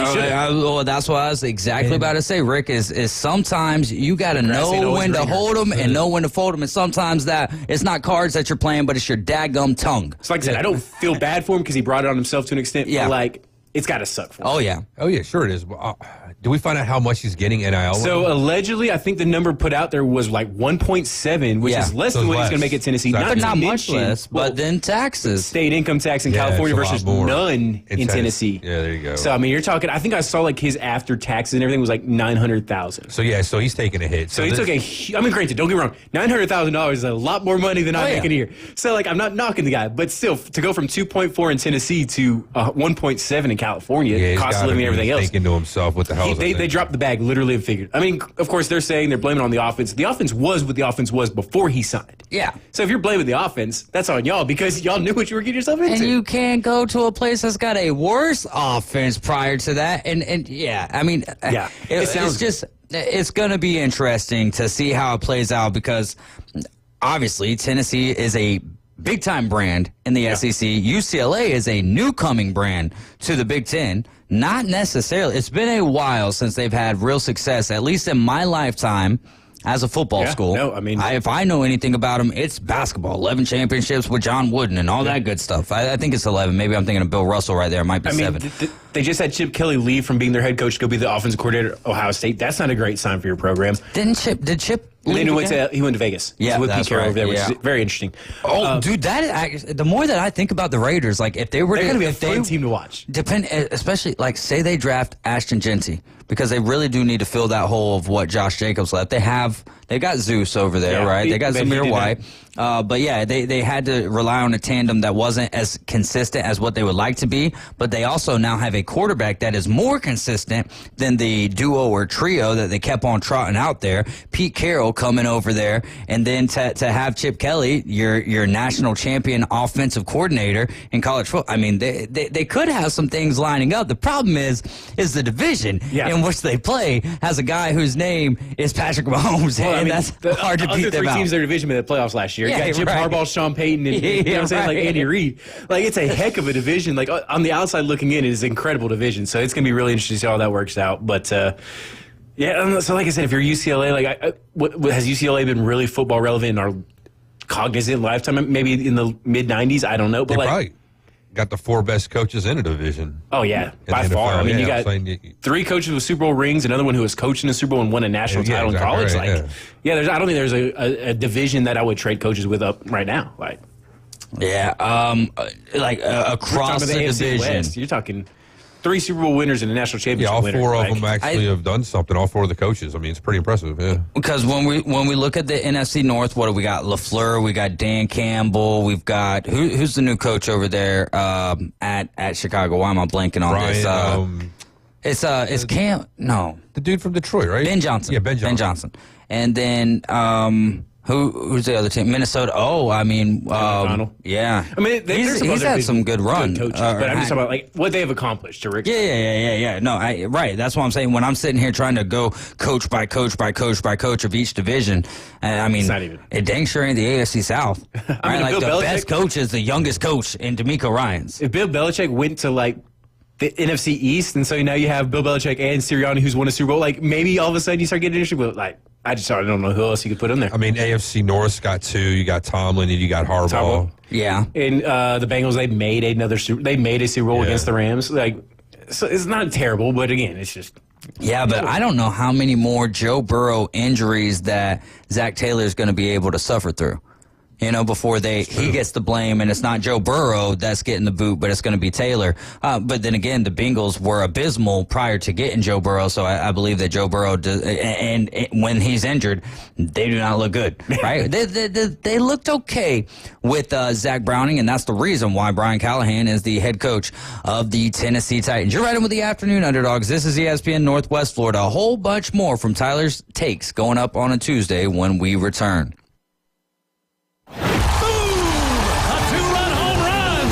The Braves are back. Here comes the throw. It's late. Braves win. And ESPN Northwest Florida is your exclusive radio home for Braves country. He just wrecked that thing. Straight away center, a homer for Riley.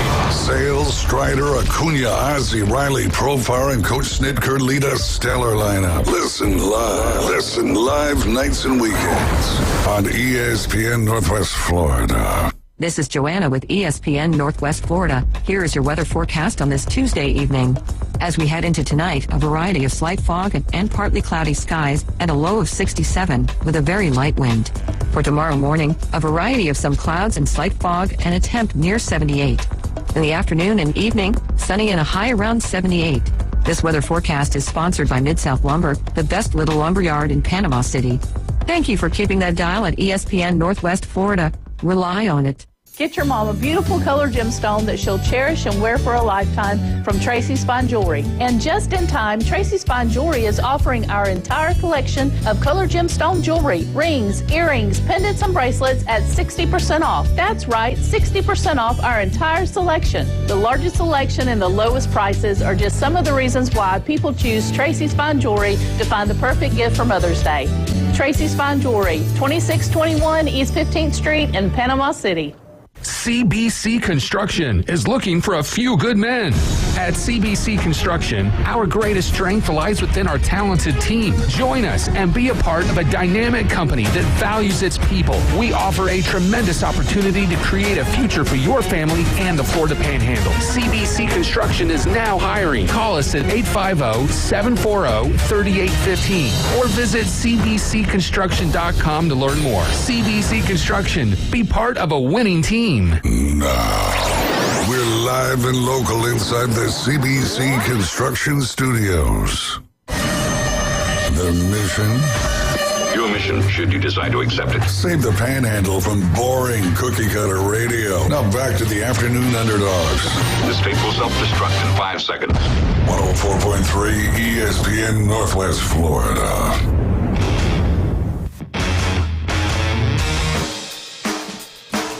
Welcome back into the Doghouse, and you're riding along with the Afternoon Underdogs. I'm David Hayes, along with college football prognosticator Tyler Bishop and the great Caveman Rick, as we're in the studio here in the CBC Construction Studios watching a little bit of hockey. And the New Jersey Devils have a 1-0 lead on the Carolina Hurricanes. Caveman Rick, will it last? I don't believe so. I don't believe so either. My parlay would like to see that not happen either, as I did one when we had Tho on the line with us, just picking some of the winners from tonight, trying to stay away from those spreads. Really looking forward to, which is, this is early for a playoff game here.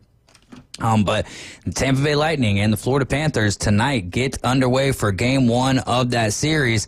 I was really thinking that it started at 6:30, but it doesn't start till 7:30. So now I'm a little, I'll watch the basketball game comes on at 6. Yeah, Pacers and the Bucks. So whatever. And it doesn't really matter, because when it comes to NHL playoffs, if it's on and I'm in front of a TV, I mean, yes, I do sit there and scroll on my phone, but there's just nothing like NHL playoffs. And then really in the NBA playoffs, that's the time that you want. Like, if you have a issue with the way that they play basketball in the NBA, tune back into the playoffs, especially as we get into the deeper rounds, because they play defense.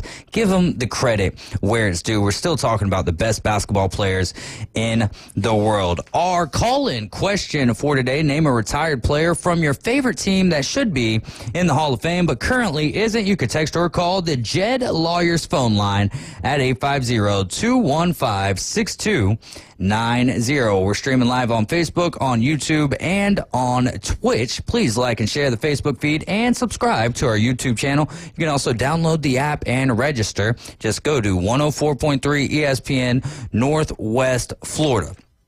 And also with that, when you open up the app, smash the Enter Contest button. You could win an ESPN Northwest Florida t-shirt. All right, here we go. We've got Tyler Bishop in the building with us, and we are running down some college football topics here. What about, all right, so Matt Niamalava, we don't know if he's going to UCLA, but he's the younger brother of Nico. was at UCLA or was being courted by them, recruited by them. He committed to UCLA, decommitted from UCLA. Went to Arkansas, right? Went to Arkansas. Or committed to Arkansas. I don't know if he actually is enrolled yet. Okay. And then now that his brother's over there, it sounds like he's going to be joining him over there. Makes sense at that point. Technically, West Coast guy, if Nico does have a great year, he could go to the NFL. But he's He's a junior. He'll be a third-year player. I think he's technically a redshirt sophomore this year because he only played the sparingly under Joe Milton at Tennessee his first year. I would say there's probably, barring something crazy, I would say there's probably like a 5% chance Nico's in college football next year. I think he's a guy who's ready to get to the NFL as soon as possible. That's always been his career path. That's always been his thought process. And like I said, he could have just a god-awful year and look bad and get back a really bad grade.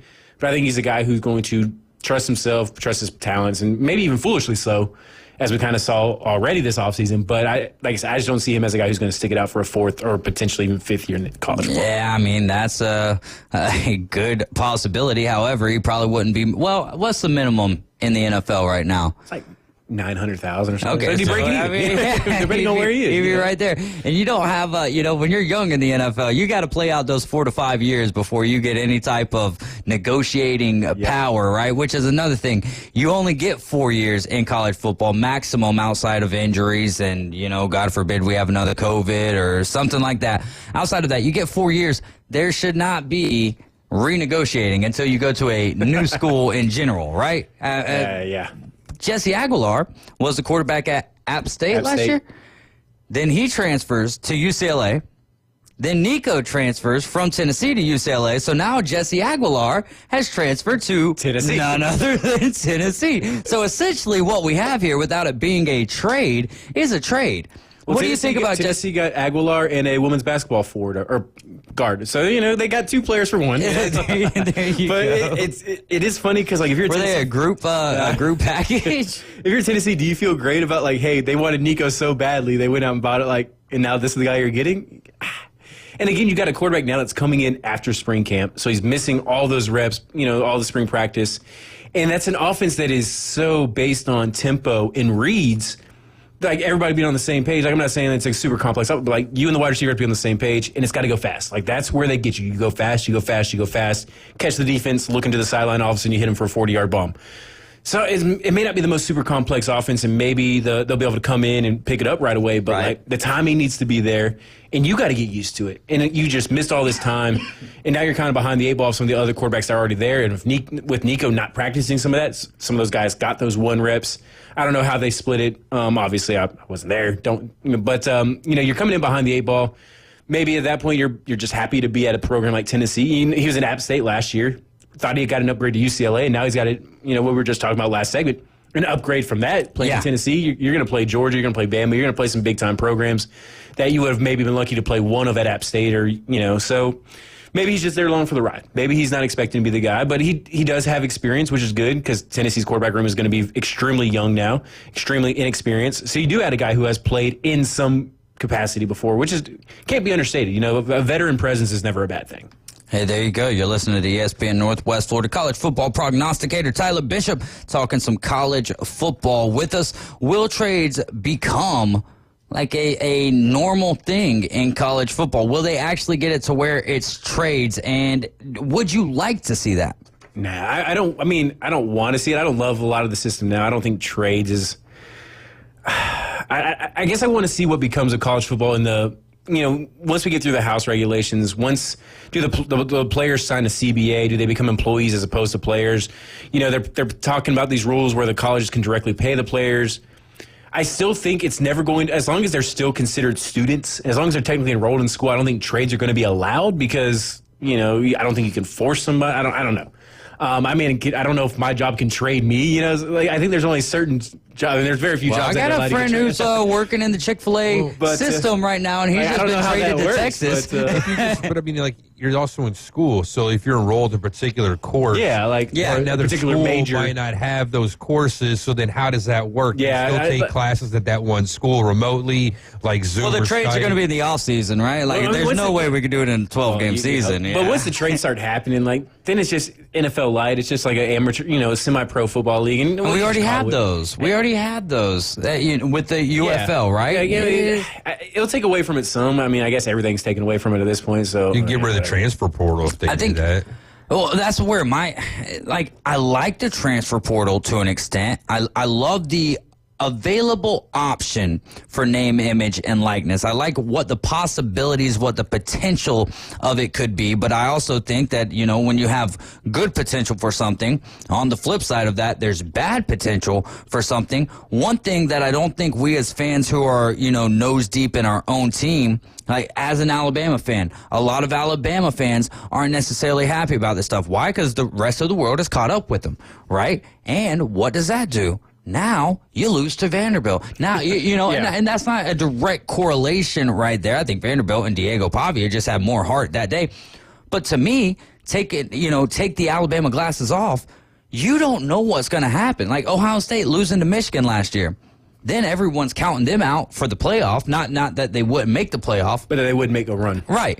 And then what do? They come in and have one of the more dominating performances. And for the Ohio State fans out there who want to go out there on that limb and say it was one of the most impressive seasons or maybe impressive, runs or maybe the hardest championship to win, what else do we have to go by, right? You played it was a 12-team college football playoff. Until then, we haven't had that many teams. You did your job. You did your job well. You beat great teams along the way. Like, to me, the Michigan loss is funny and all, and I will poke the bear on that. But outside of that, you're national champions in the most difficult process that we've seen to date, outside of, randoms picking who they think is the best team. Yeah. No, I mean, I've seen that argument. I can't argue against it necessarily because, to your point, like they played 4 playoff teams in a row, right? Right. I mean, that's because they were in the playoffs.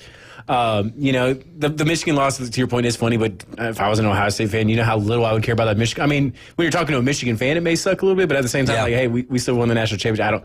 I don't really care. At the end of the day, I could be, if I'm a 7-6 and the worst national champion of all time, guess what?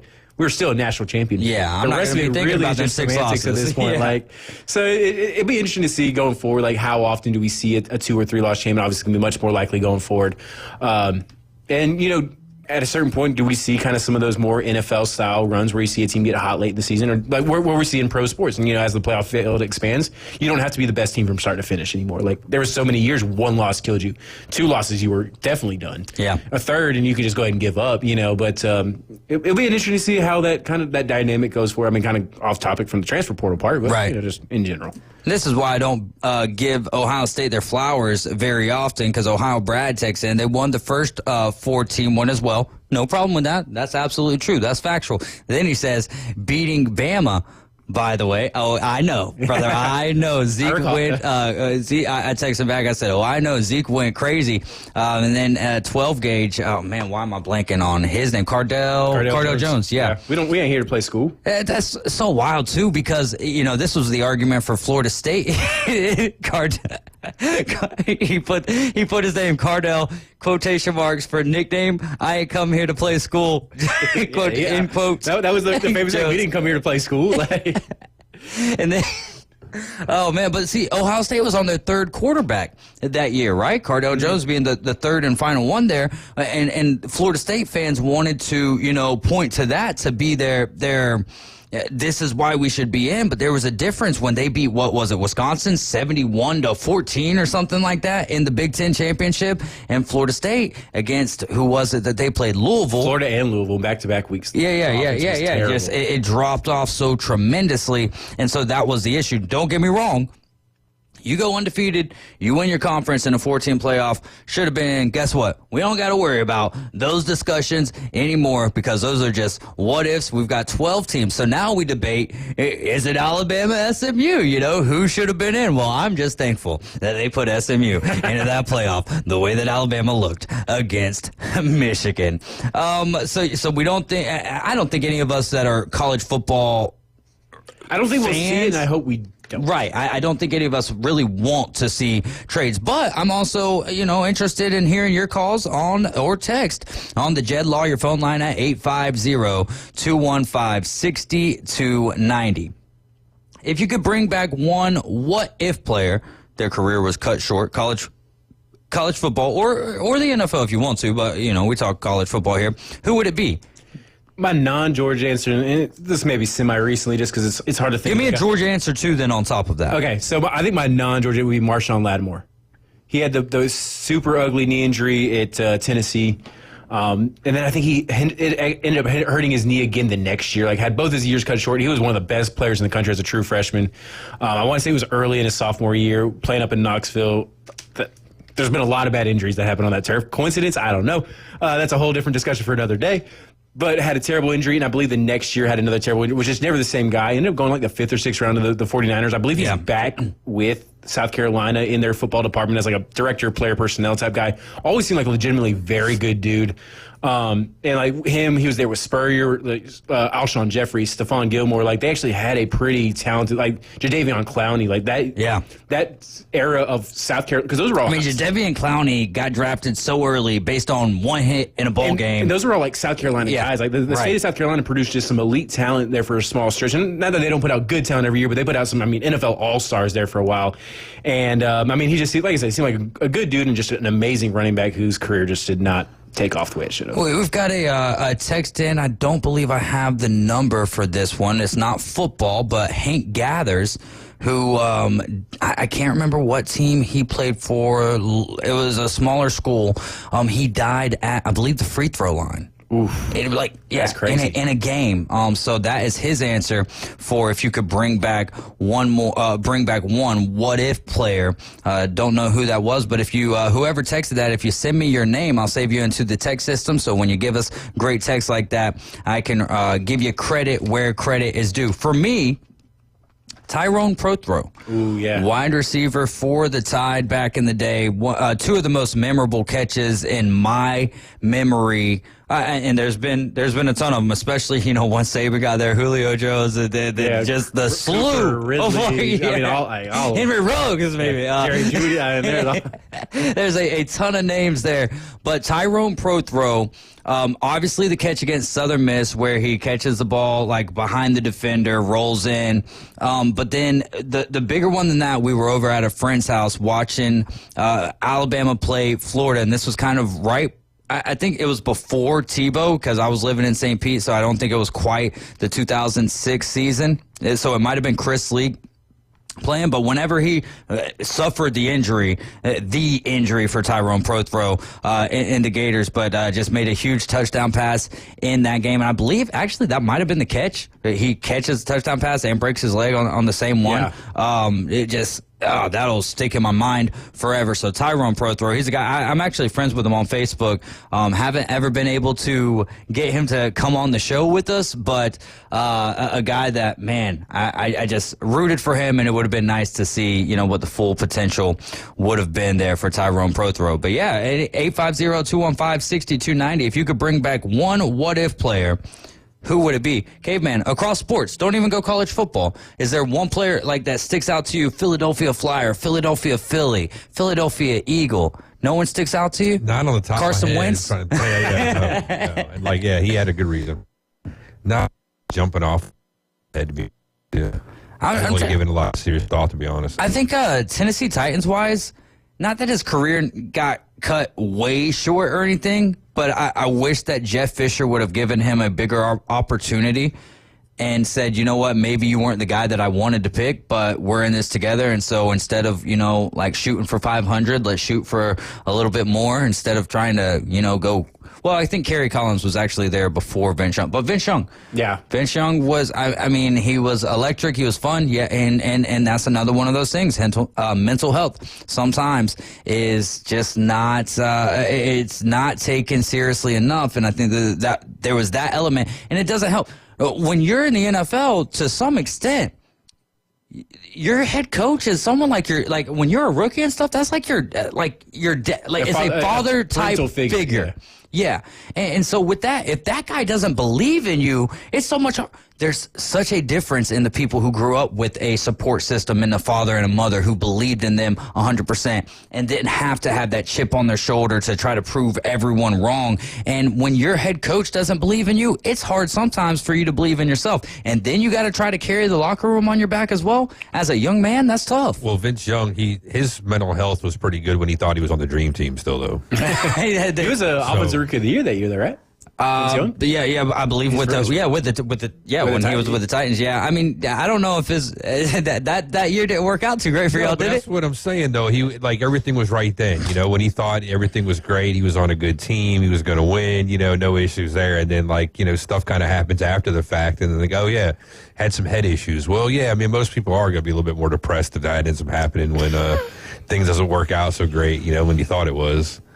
All right, Eric with an A. Been a while since I've heard from you, my friend. He brings up Sean Taylor. He was able to play a full career, I believe. He would have went down as one of the best safeties to ever play. He's definitely one of the most talked about if anyone brings up the Pro Bowl and how it used to be. And then John Moore says, at Caveman Rick, Ryan Howard, Phillies, went out in his prime, would like to see what he could have done without the Achilles tear. I think he still did all right. He got a World Series title, stuff. So, I don't look. I guess it's not necessarily being cut short, but it's it's right there where you're kind of, and especially with baseball, because baseball, the peak is a little bit later than what it is in all the other sports. When you got those superstars coming up young and early, and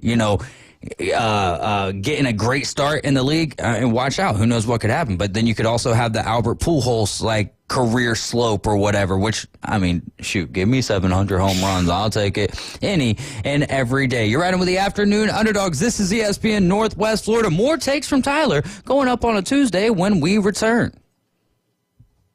ESPN Northwest Florida, the Paul Feinbaum Show. Expired is up next. Tennessee fans, what is wrong with you? You are wishing this guy well. Oh, he's just a kid. He took you to the altar, got you knocked up, and left you at the freaking altar with twins. Paul Feinbaum, weeknights, 6 to 10 on ESPN Northwest Florida. With over 65 years of combined experience, Instant Replay Sports Cards is happy to help you take your collection to the next level. They carry all the new hobby boxes, signed memorabilia, and supplies. New and vintage cards and Pokemon. They sell and trade cards and are always looking to buy. They're an authorized source for Topps, Panini, Upper Deck, and Leaf cards. Instant Replay Sports Cards is open 7 days a week at 752 West 23rd Street, down from Academy Sports. It can always be reached at InstantReplaySportsCards.com. Hewitt Tire and Auto. Call 850-769-7323. Your certified AAA service center and hometown towing. Visit them online at HewittTire.com. On Airport Road in Panama City. 850-769-7323. Hewitt Tire and Auto Center and hometown towing. Need a tow? Call Billy at Hometown Towing, 850-265-1562. CBC Construction is looking for a few good men. At CBC Construction, our greatest strength lies within our talented team. Join us and be a part of a dynamic company that values its people. We offer a tremendous opportunity to create a future for your family and the Florida Panhandle. CBC Construction is now hiring. Call us at 850-740-3815 or visit cbcconstruction.com to learn more. CBC Construction. Be part of a winning team. You found us inside the CBC Construction Studios. Who was hired? Who was fired? Trades, drafts, and playoffs. We're talking about it. That trade, when it was made, was the right trade. Now back to the Afternoon Underdogs, right here on ESPN Northwest Florida. We are live from the CBC Construction Studios here. This is our final segment of the afternoon. David Hayes along with Tyler Bishop, Caveman Rick. We're the Afternoon Underdogs on ESPN Northwest Florida. Atlanta Braves coming up next. Coverage starts right after the Afternoon Underdogs at 6 p.m. First pitch at 6:15. Braves and the Cardinals. Scott Blewett on the mound, recently DFA'd from the Orioles, and the Braves picked him up. I didn't even see that move because we've had so many movings on the IL with Spencer Strider yesterday, heading back to the 15-day IL. Going for the Cardinals tonight will be Palante, so we'll see how it plays out. Braves are looking to extend their win streak to 5. The good news is that the good news is that we're on a 4-game win streak. The good news is we're starting to look like the Atlanta Braves of old. I believe I heard yesterday on the broadcast, over the last 13 games, the Braves lead the league in home runs with 23 home runs. So they're starting to get readjusted to the long ball. Now, we also saw them a couple of years ago hit, almost 307 home runs, somewhere around that area, and did not go very deep into the playoffs. So that pitching is of the utmost importance whenever it gets to the postseason. But the Braves are 7-2 at Truist Park. The Cardinals are 1-10 on the road. So if that trend continues, it looks good for the Braves' chances tonight, and they're a minus 145 favorite tonight. High school baseball. Scores from last night. Arnold beat Fort Walton Beach 9-0 in game 1 of that series. Eli Blair with a no-hitter in 7 innings. I believe he only had 1 walk to go along with that, so congratulations to Eli Blair and congratulations to the Arnold Marlins. Bulls, I don't know if this score is correct here, but this is saying that Bulls beat Bozeman 17-5. I trust this source that we're using here. So that only took 6 innings in game 1. We'll see if Bozeman can bounce back. Then South Walton run-rolled Bay in 5 innings. The score there was 10-0. In high school softball, you had... I'm trying to look for any of our really local scores, local schools here. Destin fell to Freeport 8-5. We had Cottondale beat Mariana 17-4. Vernon over Graceville 15-4. Franklin beat Bluntstown 6-3, and Niceville over Navarre 8-0. We'll keep you updated on the local happenings here. I don't know if we're going to be able to have Banji tomorrow. I believe there is a signing at, I want to say it's at Bay at 3:30 tomorrow, so we might not have him. If so, we'll figure out a great guest to have in place of him, but love having Banji Bombadella here with us on the Afternoon Underdogs. Give us a call on the Jed Lawyers phone line, 850-215-6290. Got a couple of texts in that last break. Our call-in question of the day, name a retired player. Actually, no, this one is... cut short? It's not if their career...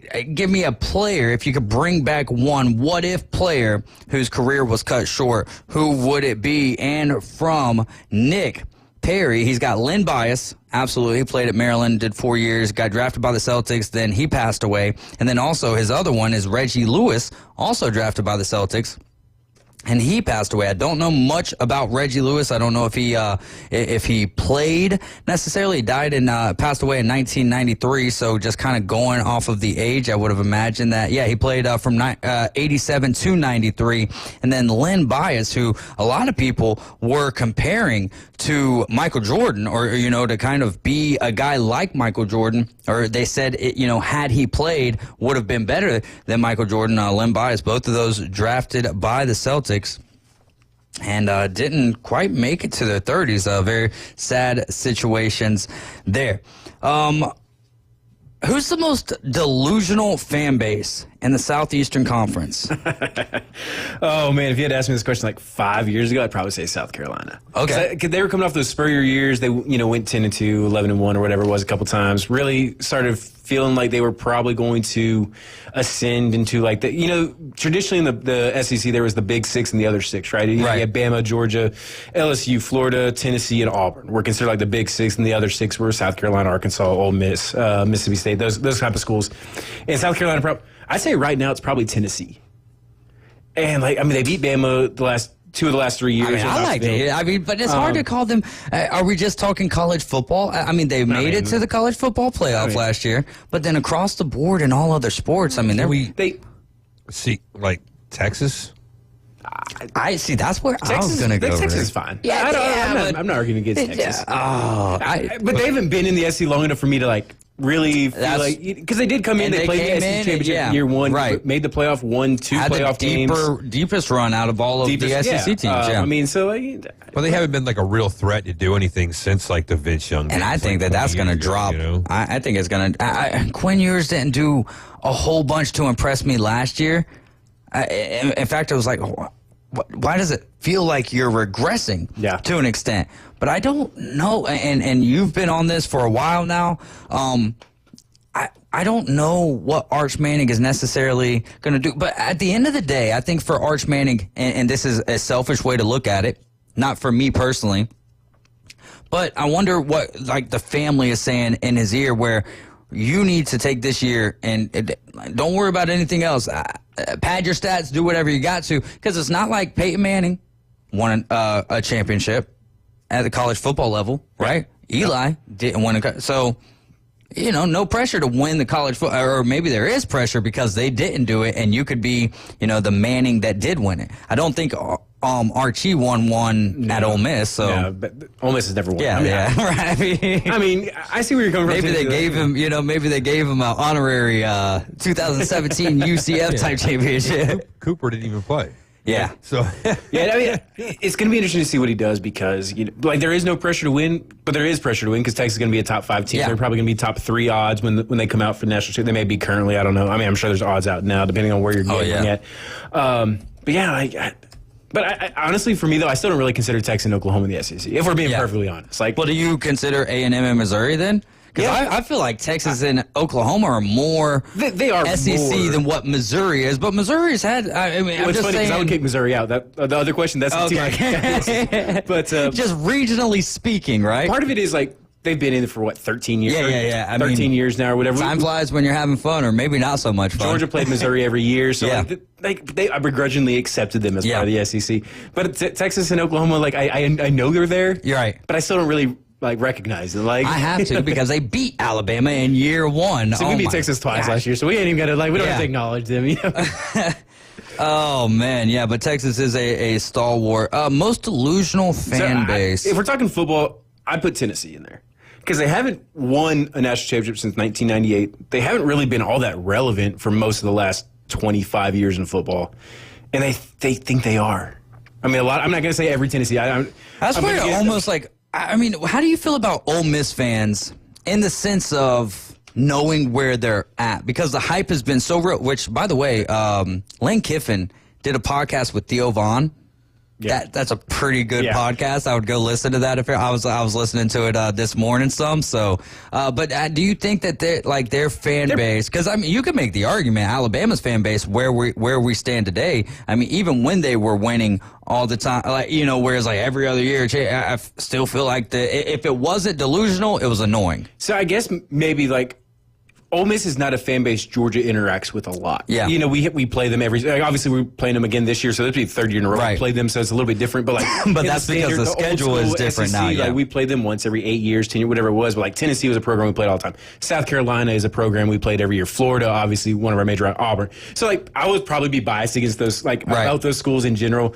May have seen people. Well, you asked me, I'm going to give you one of the rivals I don't like anyway. Yeah. But no. Ole Miss, but at least Ole Miss has proven it I mean, obviously they started from nowhere. Right. But they have been, I mean, if you look at the win-loss records, they've been one of the most successful teams the last 3 years, basically since Lanes took over. Obviously they haven't quite got over the hump. They haven't made it to Atlanta. They did win a New Year's Six bowl, which, not the worst thing in the world. Yeah, I mean, obviously was right there on the playoff cusp this year. Florida kind of, ruined that for them. But so they may be kind of getting there. Maybe I think for the most part, Ole Miss fans are kind of happy to be there right now. Yeah. Granted, maybe in 3 years, if Lane Kiffin still hasn't delivered, do they turn on Lane because he hasn't gotten over the hump? That'd be a foolish move because all of a sudden now you go back to the Houston Nut days, the Ed O, I think, was there. Luka? Wait, no. Matt Luke. Matt Luke was there. You know what I'm saying? You have a lot of very average history. Tommy Tuberville was there for a little bit. You have a lot of very average history. About in Ole Miss being there. So, be careful what you wish for type deal. But how much longer does Lane Kiffin stay there? I mean, he's got a cush job. Where's he going to go? But, I'm just saying, in 2 years, let's say that they get to, the SEC championship, but can't get it done in the playoffs. Now he's building, then they regress a year. Does Lane, I mean, at some point, maybe I could see a university, one of the more prominent ones, but he's building Ole Miss into one of those brands, not as big on a consistent basis, right? But how many jobs would you say are definitely better than?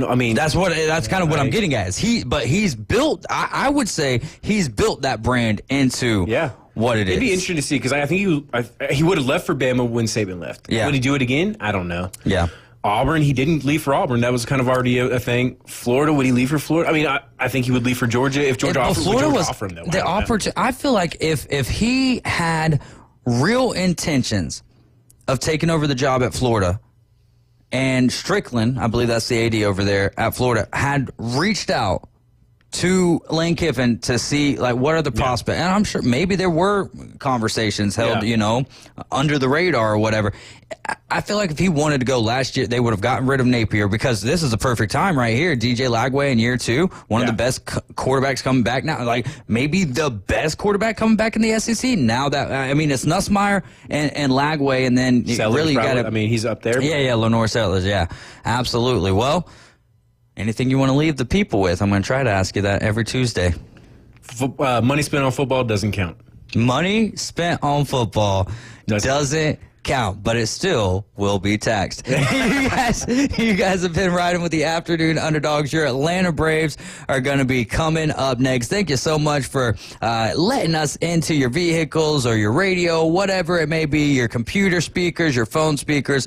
We appreciate y'all hanging out with us. For Caveman Rick, Tyler Bishop, I'm David Hayes. We're the Afternoon Underdogs. Just remember, Jesus loves you, and so do I. ESPN Northwest Florida. The Atlanta Braves play here. The Atlanta Braves are heating up. Look